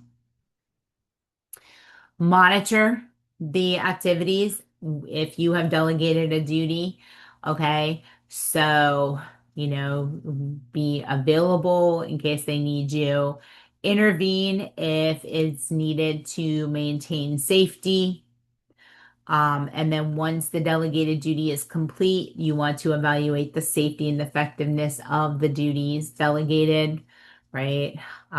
So again, delegated you to go, pull your patient up in bed, right? I'm going to go to make sure the patient was pulled up in bed, which I wouldn't delegate that, but we're just following this little pattern here. If you delegated improperly, all right, and a resident was harmed, you are liable. Okay. So let's say I delegated my CNA to go give medications. Okay. And the patient was harmed. I'm responsible. I'm responsible because for one, I shouldn't have delegated that to that CNA, right? Because they can't pass medications. All right, so that could result in a disciplinary action against my license or a civil suit. If I delegated properly and included monitoring and the client was harmed, the nursing assistant is also liable. So yes, I'm still liable, okay, but now the CNA is liable as well, right? Because it was delegated properly and the client was injured and now both of us could potentially get in trouble. Delegation should always be in collaboration with an RN. So, if you're unsure, okay, you always want to go talk to your RN. And then, according to the American Nurses Association and the NCSBN, the RN should follow the 5 rights of delegation, which are the right task, the right circumstances, the right person, the right directions and communication, and the right supervision and evaluation, right?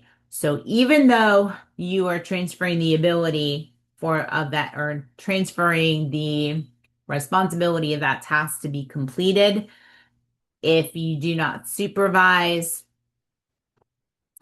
or if even if you're supervising and the client was harmed, the CNA and the nurse could be in trouble. If you delegated improperly, then you are going to be the one that's liable. So always follow those 5 rights, right?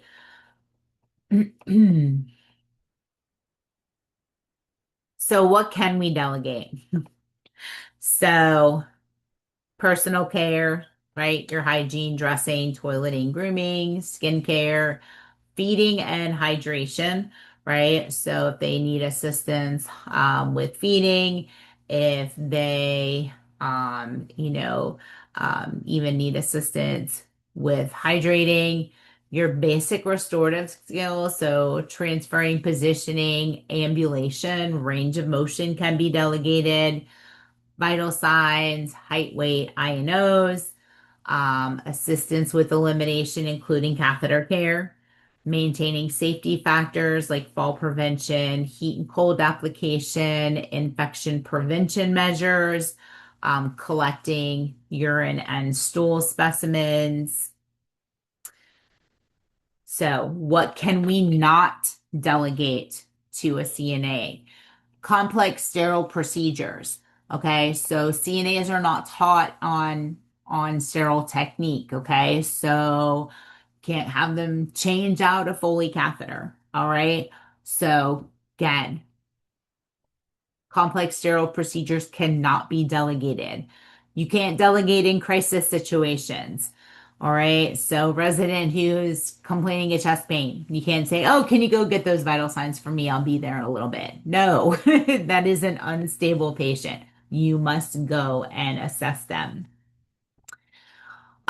Client education, we know that most initial client education is done by the RN, right? And LPNs can reinforce. And then, although nursing assistants can collect simple data, they have not been trained to make decisions about or interpret the data. All right. So they can't evaluate a glucose monitoring or determine when vital signs need to be rechecked. So, what does that mean? So, if you delegate the vital signs to a CNA and the CNA comes back and their blood pressure is 200 over 100, okay? They can't evaluate those. They don't know to go back and recheck. They know to bring that information back to you.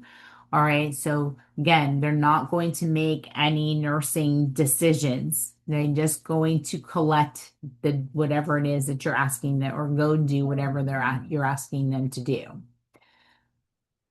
When delegating, the delegated responsibility still must be within the nurse state, the delegatee's authorized scope of practice under the Nurse Practice Act. Again, can't delegate something that is not within that Nurse Practice Act. So that's why I use medications as an example. Can't can't hand my CNA a couple of medications and go give them to Mrs. Jones in room one, right? So that is not within their scope of practice. All right. Depends on the state, but some CNAs can do glucose monitoring. All right. Some states, CNAs can do tube feedings. All right. So again, it's knowing what your state Nurse Practice Act is. Basically, still, you are overall responsible for making sure that the task was done appropriately. Um, then we'll go back to more about the LPN charge nurse. So LPN charge nurse is usually requires a minimum of 1 year. That kind of really depends on where you're working, though. For example, our facility, all LPNs are charge nurses. Even the new hires are still considered charge nurses. Obviously, you need to have a license. It needs to be current in your state of practice. Um, and then other or your collaborate or your standards, you will collaborate with the IDT or that interdisciplinary care team. You'll assist in new hire or new employee orientation, and you will evaluate your nursing assistant's performance. Other job descriptions.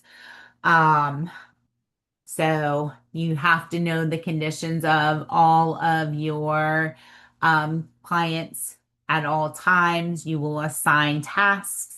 You'll provide care within your scope of practice. You'll assist the physician. So working in long-term care is a lot different than working in an acute care setting, only because you will know your clients a lot better, right, than in a hospital setting. Um, but you will recognize symptoms, even subtle changes in your clients after working with them and getting to know them. You'll give medications, provide treatments, documentation,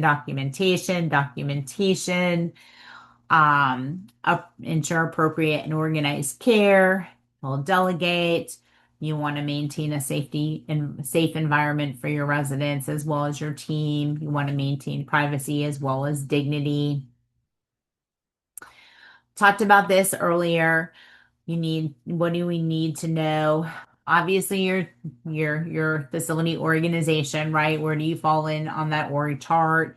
Skills checklist for staff. Most organizations have a skills checklist for all nursing staff, and it may be different for other um, parts, like PTOT and dietary. There may be different checklists that they have to do. You'll have to know the job descriptions and then the regulations. So again, your DHS or Department of Health and Human Services, HIPAA, CMS is another one, the Centers for Medicare and Medicaid Services, which in long-term care, you're talking about your Medicare and Medicaid. That's how you get paid for the services you provide. Joint Commissions and Accrediting Agency, the National Patient Safety Goals or safety goals. If you go, you can Google National Patient Safety Goals, and it will give you the goals. It breaks it down too. There's specific ones for acute care, long-term care, as well as throughout the lifespan. Um, and then other accreditation standards. I will tell you one thing about Joint Commission. With Joint Commission's are an accrediting service that does require pay, like you do have to pay to be part of Joint Commission. So not every long-term care facility is Joint Commission. So the one organization I worked for, we had 7 long-term care facilities, but we only paid for one of them to be Joint Commission. So it isn't, you do have to pay for the accrediting accreditors. Jeez, I need to go through that again. All right. Data collecting as a charge nurse, your head to toe assessments.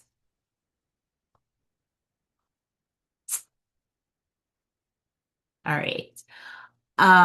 Encouraging responsibility. So this is working with your CNAs or your UAPs, or even sometimes with other nurses, especially if you've been there for a while, and you have newer nurses that you are responsible for, helping to train or orient. Um, Demonstrate the procedure, right? So if you're, even reteaching somebody else, you always want to demonstrate the procedure. You can suggest other resources, be present when they try the first time, and then reinforce them that it's done well. Think about your lab experiences, okay? So, lab experiences, I always used to use the see one, do one, teach one method when I would teach labs, okay? So, first thing would be, right, you guys are going to watch me perform a skill, right? The second time, you're going to watch it and I'm going to watch, you're going to perform the skill and I'm going to watch you. And then the third time is you teach somebody else, okay? The more we do a skill, right, the more repetition, the better we get at it. Um, and so you're gonna demonstrate, you're not just going to let them go on their own. You want to watch them do it. Um, all right, so this is a different environment now. Anybody like home health? Anybody want to do home health when they grow up? Home? No, nobody wants to do home health. Okay. So home health does present its own challenges when we look at it. Um, so you're a lot of times with home health, you're kind of on your own, right? You're going into somebody's home, um, and you're by yourself, so there's not a whole lot of support. And so, we have to um be mindful of, how we're providing that care. We don't counsel, we, can suggest other resources. Always be empathetic. One thing about going into somebody else's home, we have to remember it's their home, right? And so, being non-judgmental, being empathetic, as well as, encouraging safety, for your clients, especially if there's a lot of clutter. Um, you may have to call in other resources in order to come assist with that. Dealing with families in home health. I mean, this is similar to how I would deal with families that I'm working with in long-term care. Um, the family, they are watching their loved one deteriorate, right? So they're losing abilities. They're getting their loved one may be getting older. Even with, when we look at things like dementia, they will eventually not recognize their family, right? Not know who they are. Um, or if they put them in a long-term care, this is always the big one. We shouldn't have put them here. Um, there's lots of reasons why families act the way they do when your clients are in long-term care. A lot of it's guilt because they can't care for them at home. So they act, they, sometimes have an over our high expectations of level of care because it is their loved ones. And so we have to take those things into consideration when we're working with families. Always just, try to establish as best a, relationship with the families as possible, allowing them to express their feelings, apologize for mistakes, be clear on expectations and how to fix the situation, give them your time. And this is always a hard part too, is if you're really busy and you have a lot going on and you have to take 5, 10, 15 minutes to meet with families, give them their time. That's going to help you build that therapeutic relationship with them, develop that rapport, make sure that, and always make sure that the families stay informed. And I can't tell you how important that is, even if it's something simple. Um, you know, like maybe they, had an abnormal lab result, but it wasn't critical. And we had to do a change in their medications. It doesn't matter. Always inform the family, make sure that they stay informed of what's going on. That also helps you to develop that rapport with them, and helps you kind of stay out of trouble with that. I know, a lot of you, even if you've not worked in healthcare, but you've had some other customer service position, right? Keeping our clients happy and satisfied is always the biggest thing, right? The happy, they don't complain, right? They may still address problems, right? They're going to address problems and they're going to address concerns, but the relationship that we have with them and the rapport that we build with them, right, is going to determine how those complaints get distributed and handled, right? Um, so always treat people with respect, including your family members, even your ones that continuously are always complaining. There's always a background to why. And I will tell you just from my experience, a lot of it's because of guilt, because they feel bad, because they can't care for their loved one at home. And so they're relying on other people to care for them. And so the best thing that we can do is listen to them and, of course, provide the best care that we can provide. But,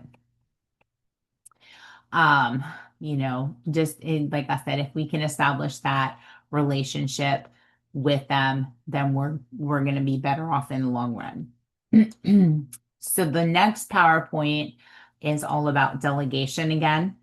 And so with this, I've got some delegation questions that we're going to go through, but I will give you a break before we do. But before we do, does anybody have any questions?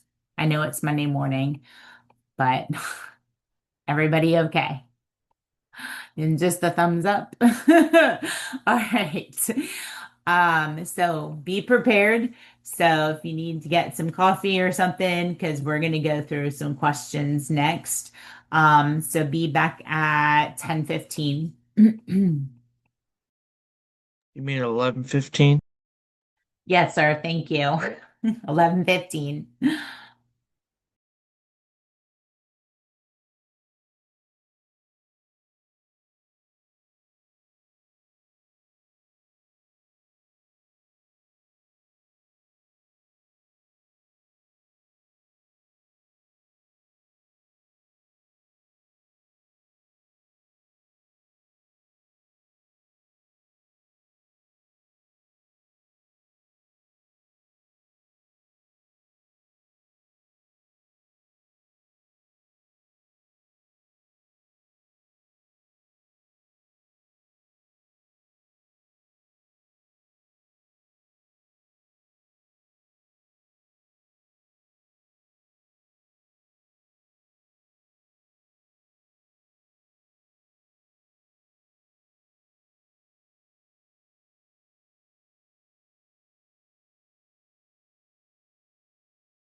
Hmm.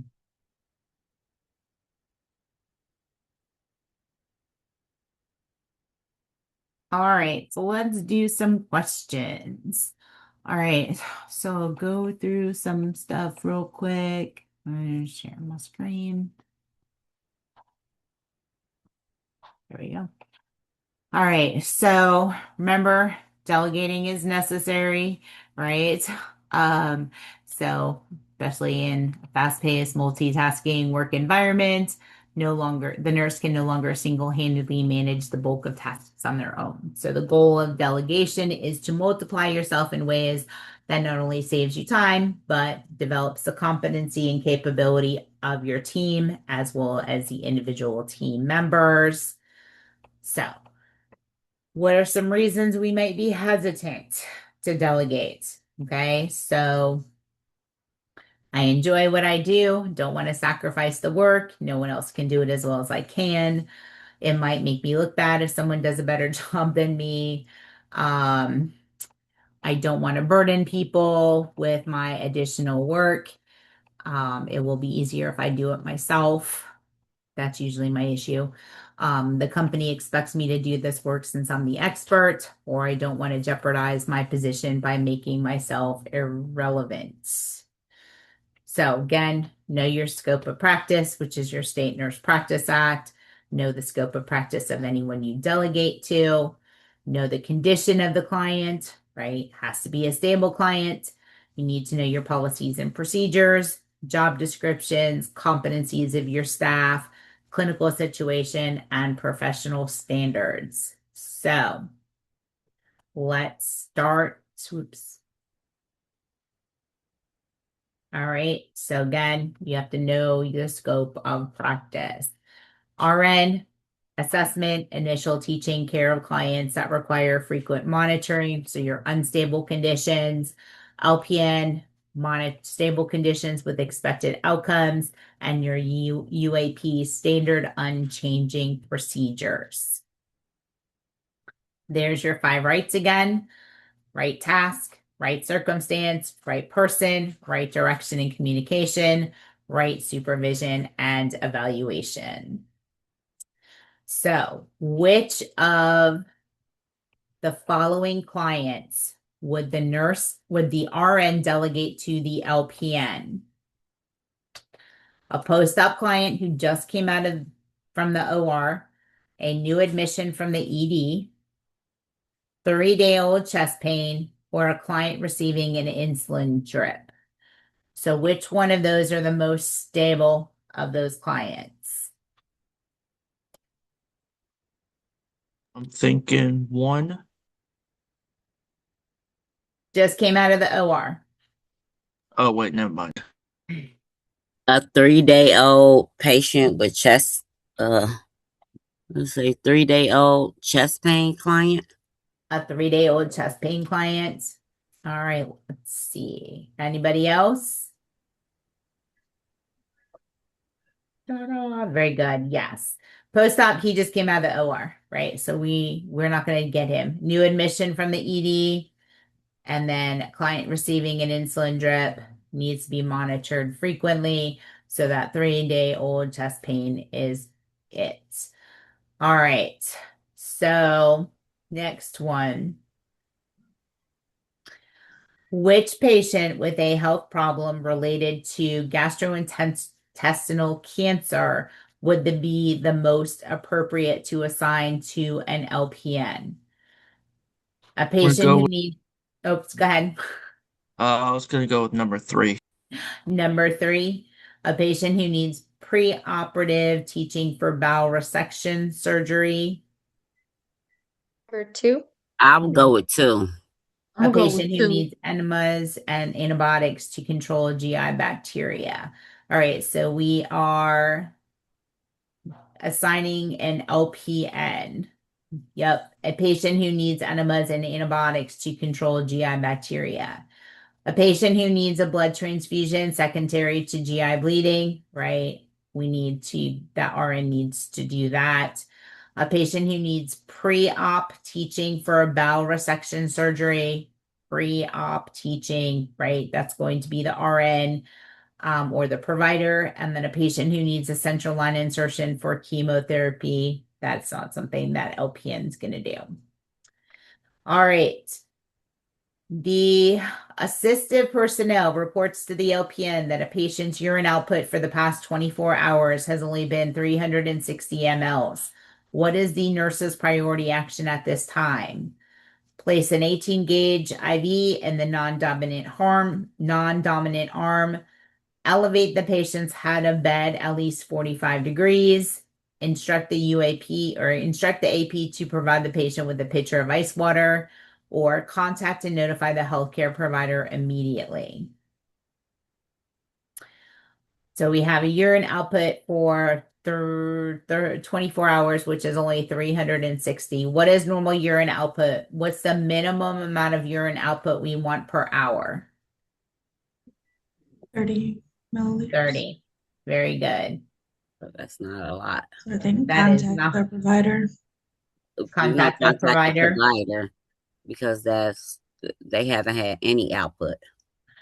Very good. We're going to contact and notify the healthcare provider.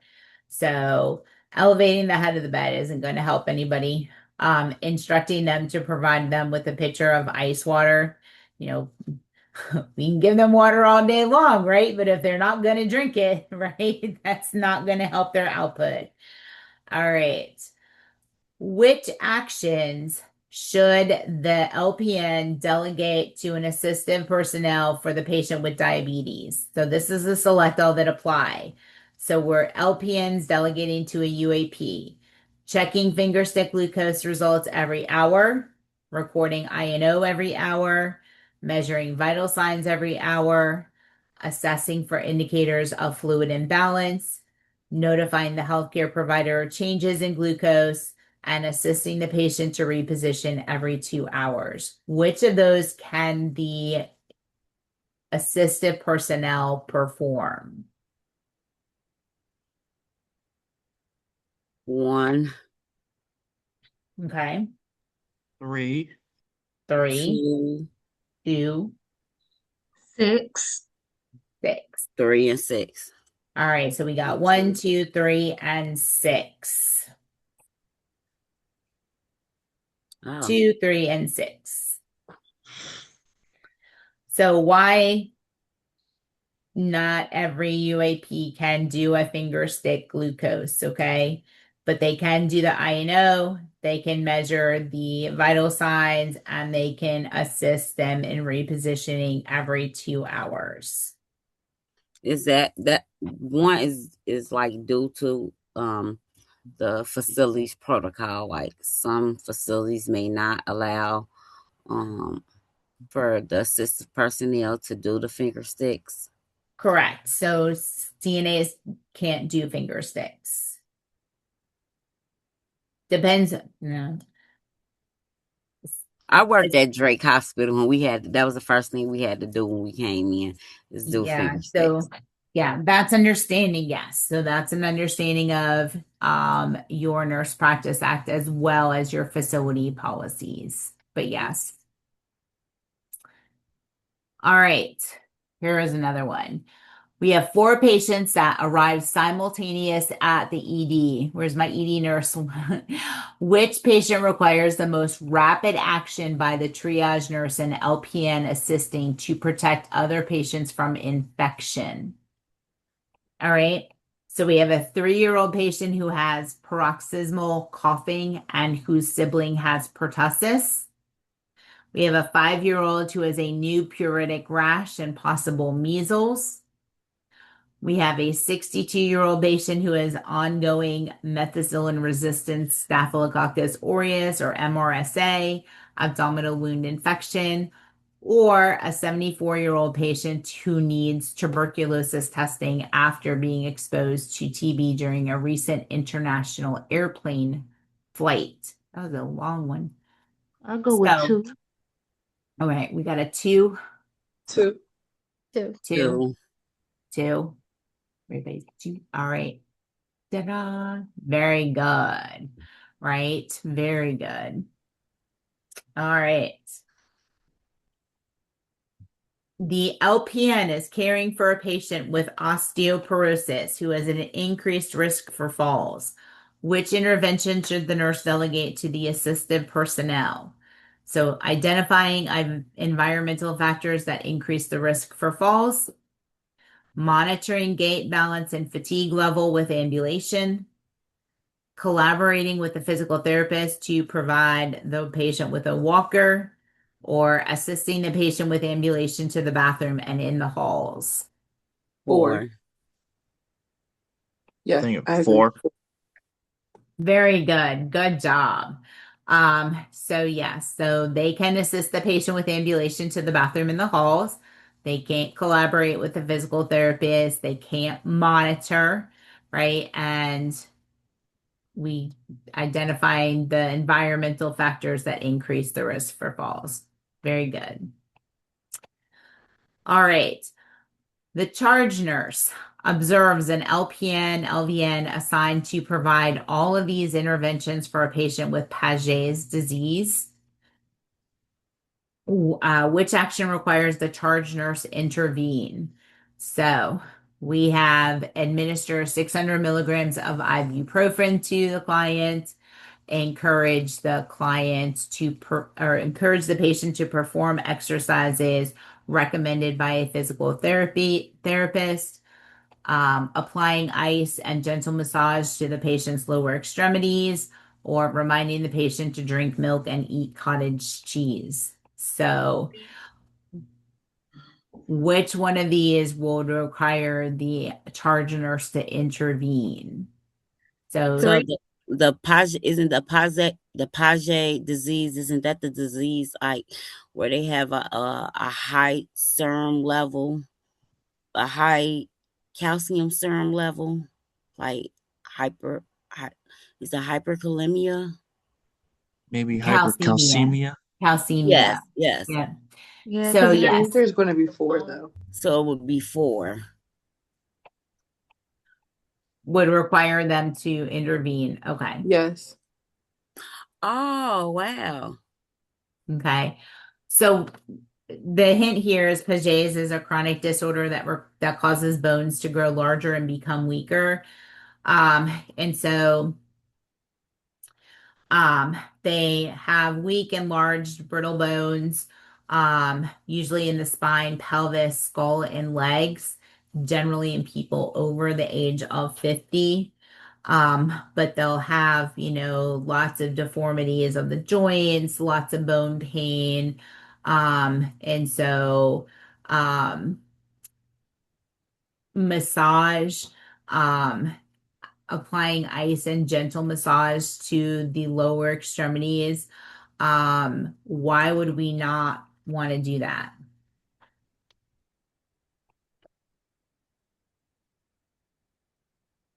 Because if there are women says applying, why wouldn't we want to do what? I'm sorry.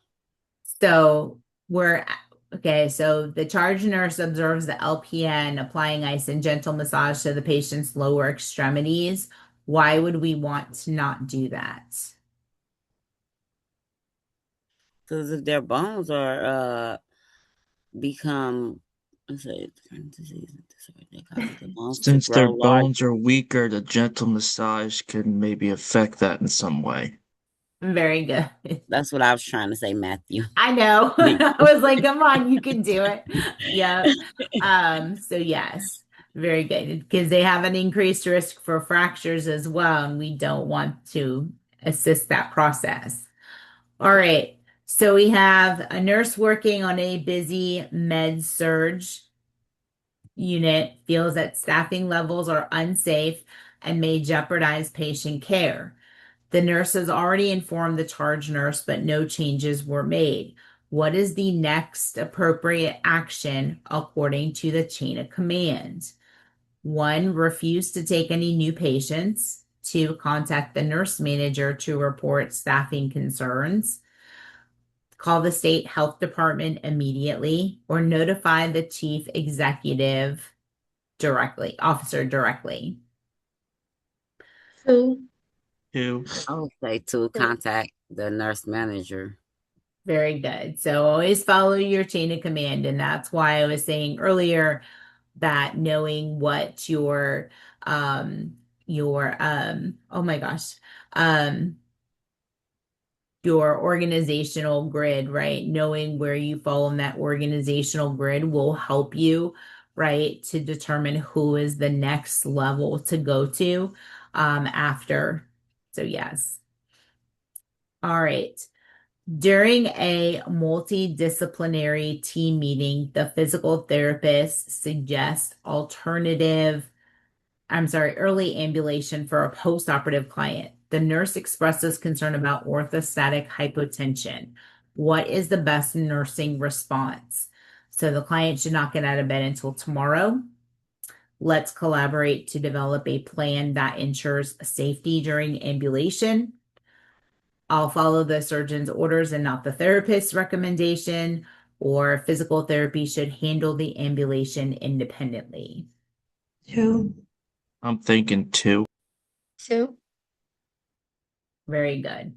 Yep. Let's collaborate, right? So let's look at a plan to help them safely ambulate, right?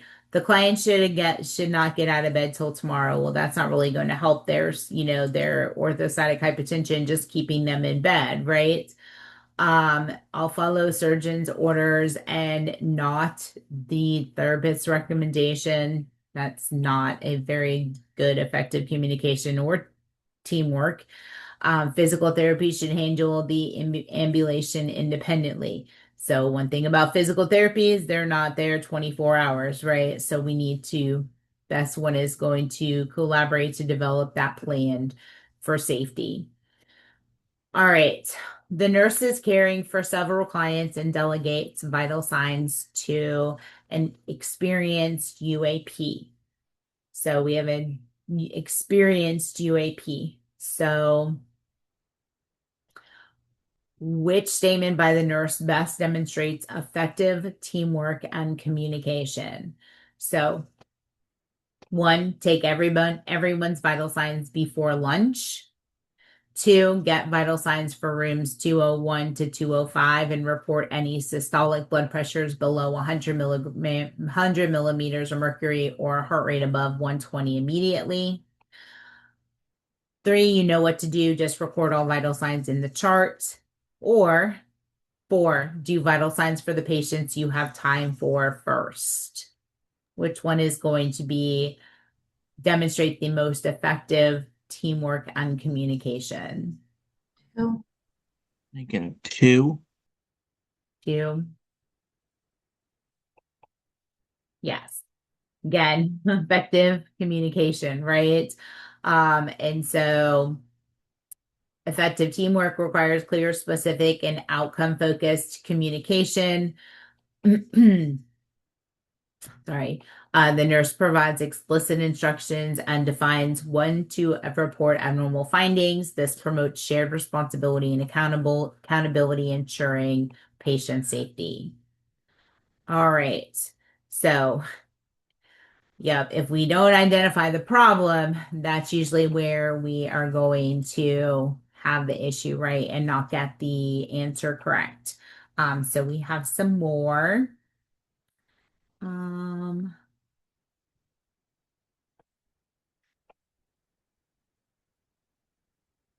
right. So let's share my screen again.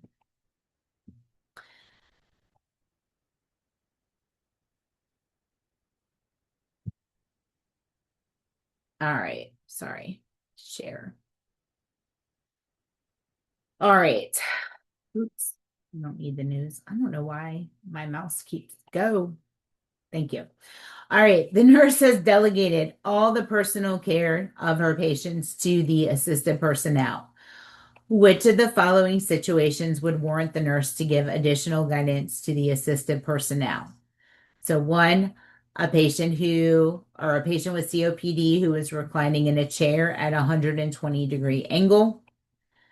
Two, a patient with tuberculosis in a negative pressure room with the door closed. Three, a patient on clear liquid diet who is eating a popsicle. Or 4, a patient with viral pneumonia being transported to X-ray with a surgical mask on. So where do we need to provide additional guidance? Um, is that one? A patient with COPD who is reclining in a chair at 120-degree angle? Because the patient with COPD should be at like a 90-degree angle. Okay. Anybody else? One. One. All right. Yes, your answer is correct. So they should be in a Fowler's position, leaning forward to help with breathing. Very good. All right, let's see. All right, here we have a post-op patient with a tonsillectomy. Vital signs on report to the unit. The temperature is the 98.7, pulse 76, respirations 20, blood pressure 134/72. O2 sats 98% on 2 liter of oxygen and have remained stable for the past hour.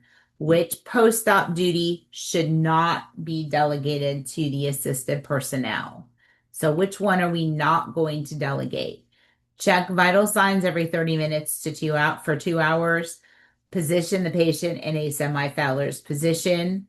Assess the patient for frequent swallowing, or place an ice pack around the neck. Which one 3. would we not I think delegate? it's 3. 3. 3. Very good. Yes, right? Because they cannot assess. Good job. All right, the nurse and an assisted personnel are assigned to a patient on mechanical ventilation. Which action should the nurse delegate to the assisted personnel? So, assessing the need to suction the endotracheal tube, assisting with the respiratory therapist with obtaining an ABG, evaluating the response to medication, or cleansing and reapplying a transparent dressing to a stage 1 pressure area. So, which one can we delegate to the UAP?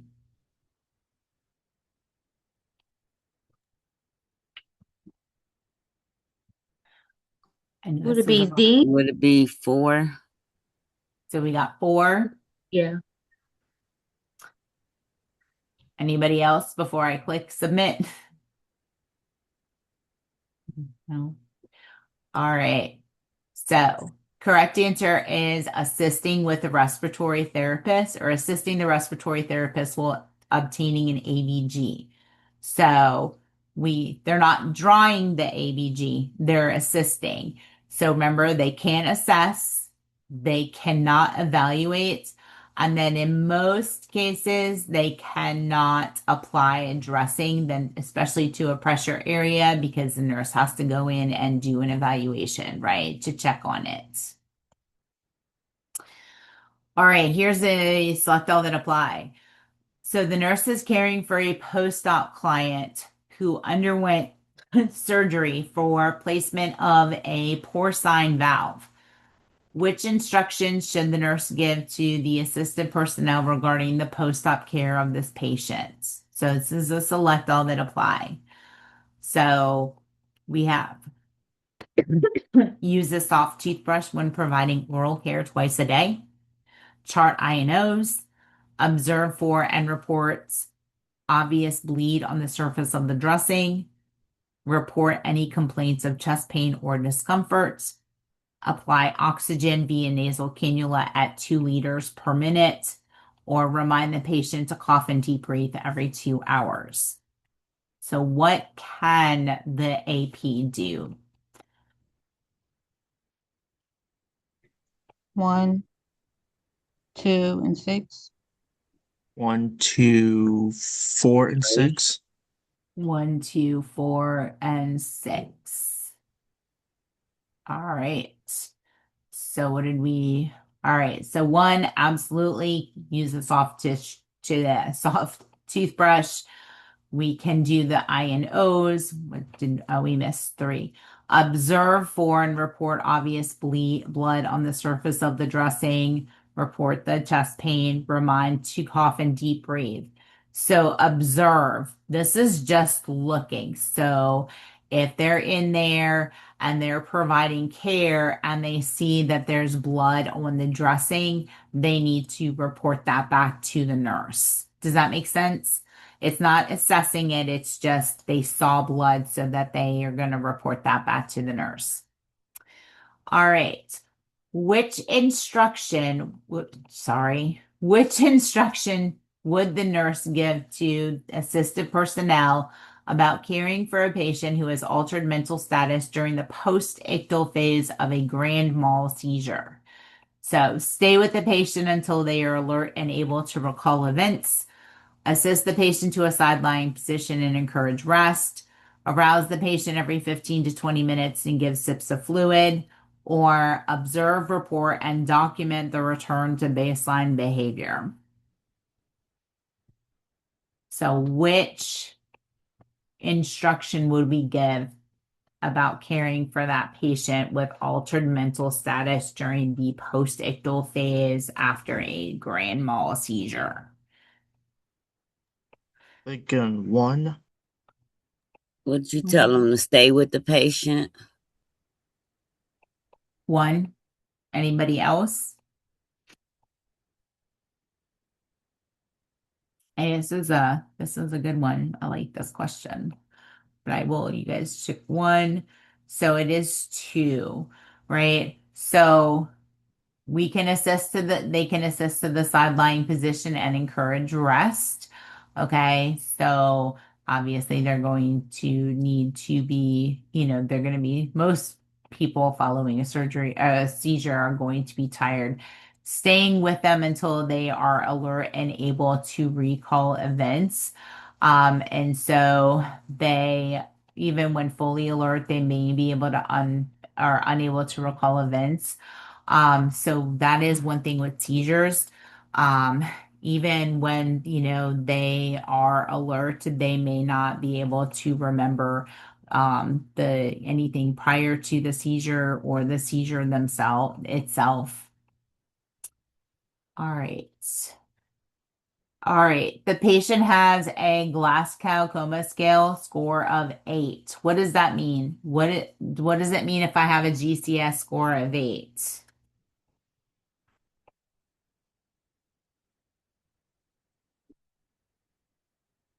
Was it they're well They're alert? more alert. They're not at a Opposite. high risk of falls. So you guys, have you had neuro yet in med surge? Have you guys done neuro yet? Mm-hmm. So GCS, your Glasgow Coma Scale, the higher the number, the better. Okay, so Mm-hmm. once we hit 8, that indicates that they've had some sort of a severe traumatic brain injury. All right, and they're in a coma. So patient has a GCS score of 8. Which instruction would the nurse give? So, one, encourage the patient to independently do as much self-care as possible. Remind the patient to use the call bell whenever assistance is needed. Identify yourself and explain everything you are doing as you do it. Or raise the head of the bed before feeding the patient or giving fluids.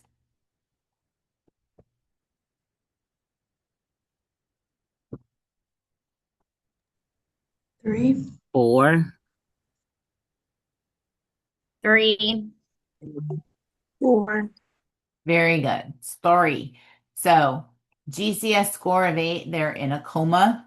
They're not going to be responsive and they're not going to be eating or drinking. Okay. So, what do they think the last sense is to go? Hate to say it like that, but You're hearing. your hearing, right? So even if a patient is unconscious and in a coma, all right, we always talk to them, right? We always talk to them. We tell them what we're doing, because again, even if they are in a coma, they can still probably hear you. Anybody read those stories about people coming out of comas?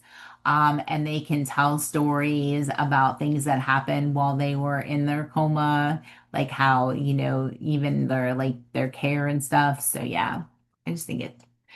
All right. In caring for an unconscious patient, which instruction would the nurse give to the AP about positioning the client or the patient? So put the patient in a lateral recumbent position. Two, place the patient prone with head turned to the side. Three, place the patient supine, align the head and neck. Or four, put the patient in a high Fowler's with side rails up.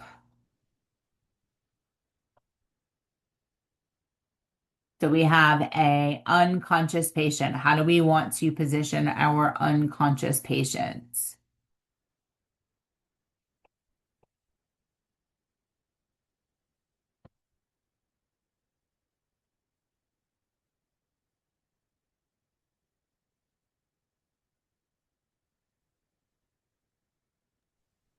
Some reason I'm thinking four. I don't know why. One.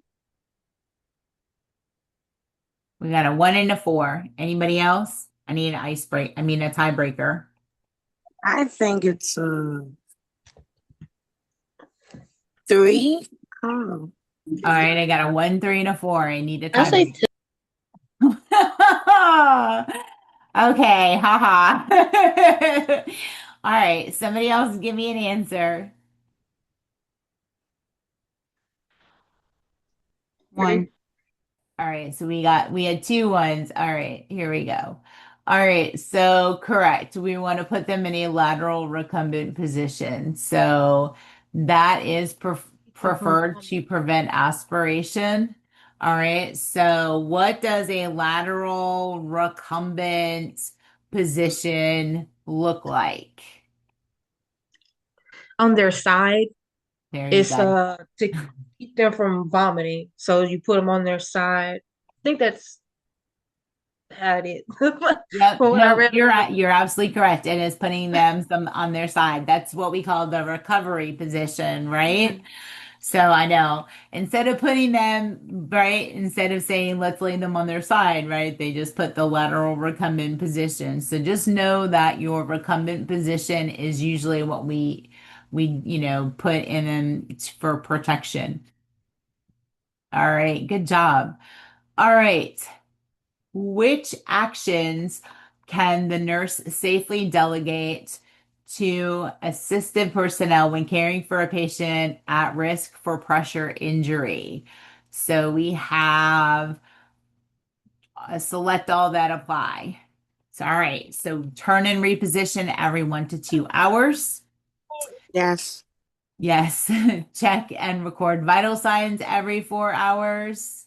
Yes. yes, Yes. All right. Assess pressure points for redness and blanching. Assist the patient to the bathroom as needed. Yes. Yes. Remind the patient to sit up in a chair 3 times a day. And Possibly. possibly, okay. And then administer the patient's daily vitamin supplement. I'm glad nobody answered that. All right. So let's see. What is it? Good job. Absolutely. So definitely, if they're at risk for pressure area, we can do the turn and reposition. We can have them check and record vital signs every 4 hours. We can have them assist them to or they can assist them to the bathroom, and they can remind them to sit up in a chair 3 times a day. Awesome. You guys did great. Um, so let me stop sharing. I'll get us a couple more questions. You guys did really good. Um, let's see. No, I don't want to bookmark. Oh, there we go. I want to go home. Let's see. Let's try some assignment questions this time. All right, I'm going to share. All All right, so a student nurse is assigned to a patient with pneumonia. Which statement made by the student nurse regarding how to obtain a sputum specimen should the nurse correct? All right, so we're going to get a sputum specimen. One, I will obtain the specimen right after my patient receives his nebulizer treatment. Two, I will ask the patient to take several deep breaths, cough, and spit in the cup. Three, I will use a sterile specimen cup. Or four, I will make sure the mouth care has been given before the procedure. So, what is the correct way to get a sputum specimen?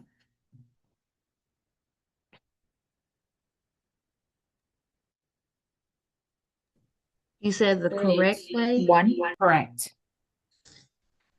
One.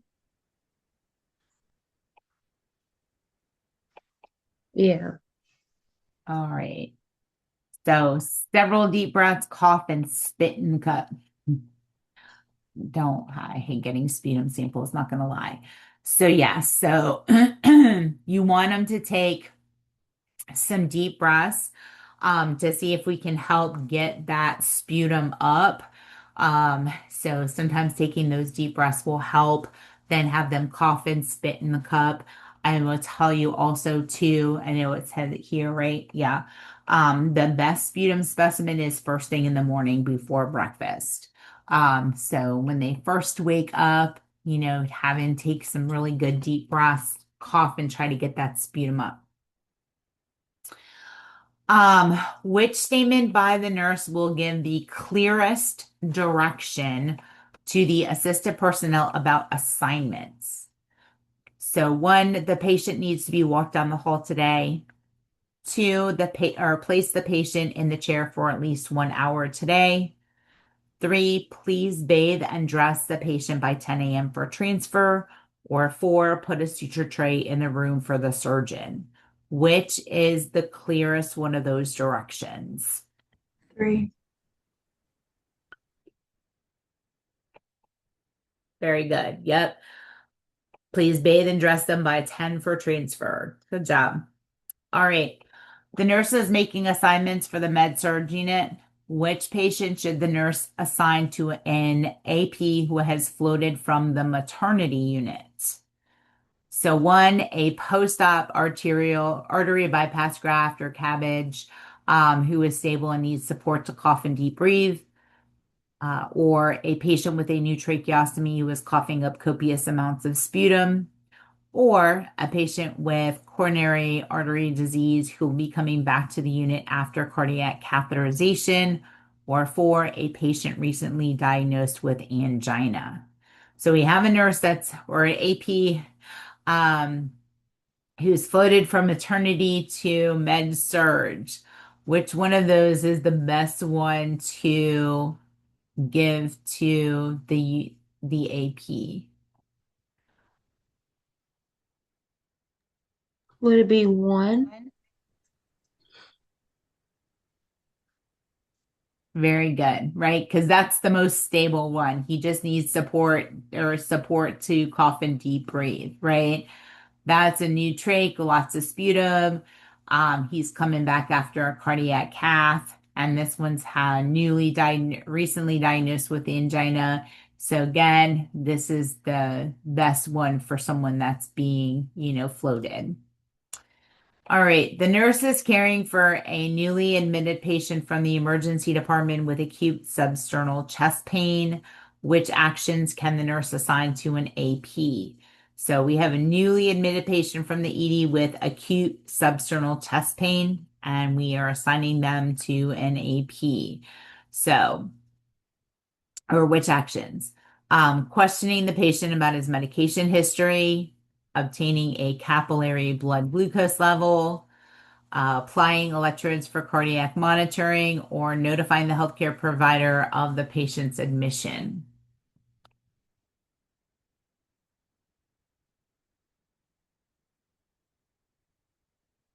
I think it's four.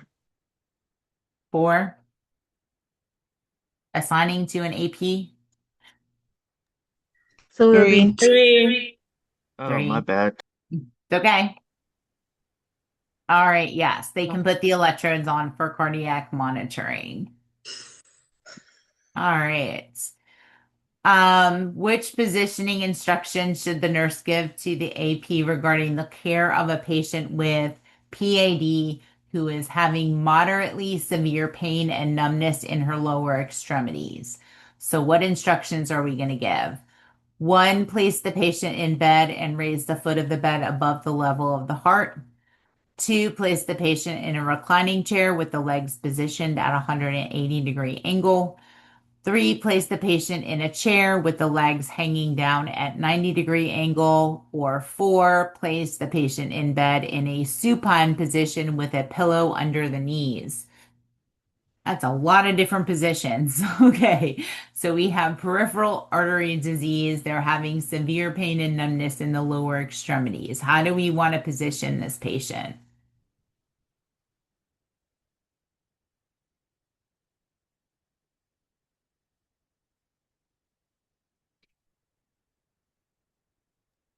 Is it 3?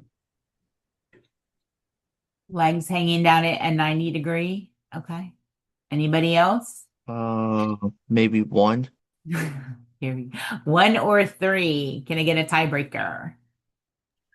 I say 3 because you do want Three. it to hang for the blood flow. All right. What do we got? Very good. So, all right. So PAD affects the arteries of the lower extremities. All right. So if we put their legs in a downward position, we're going to get more blood flow. So best way, if it's artery, we do not elevate. Okay. So if it's arterial, we don't elevate because what'll end up happening, then it has to work harder, right, to try to pump the blood through to the elevated areas. So with peripheral artery disease, we want to keep them in a dependent position to encourage blood flow. Okay. If it's peripheral vascular, if it's a venous disorder, that is when we elevate, right? Because we want to encourage blood flow back to the heart. So arterial, we keep it dependent. Venous, we elevate. All right, guys, great job today. Anybody have any last questions before we are done? All right, so don't forget about the live reviews, and I will see everybody next week. Have an awesome week. Stay safe, stay warm.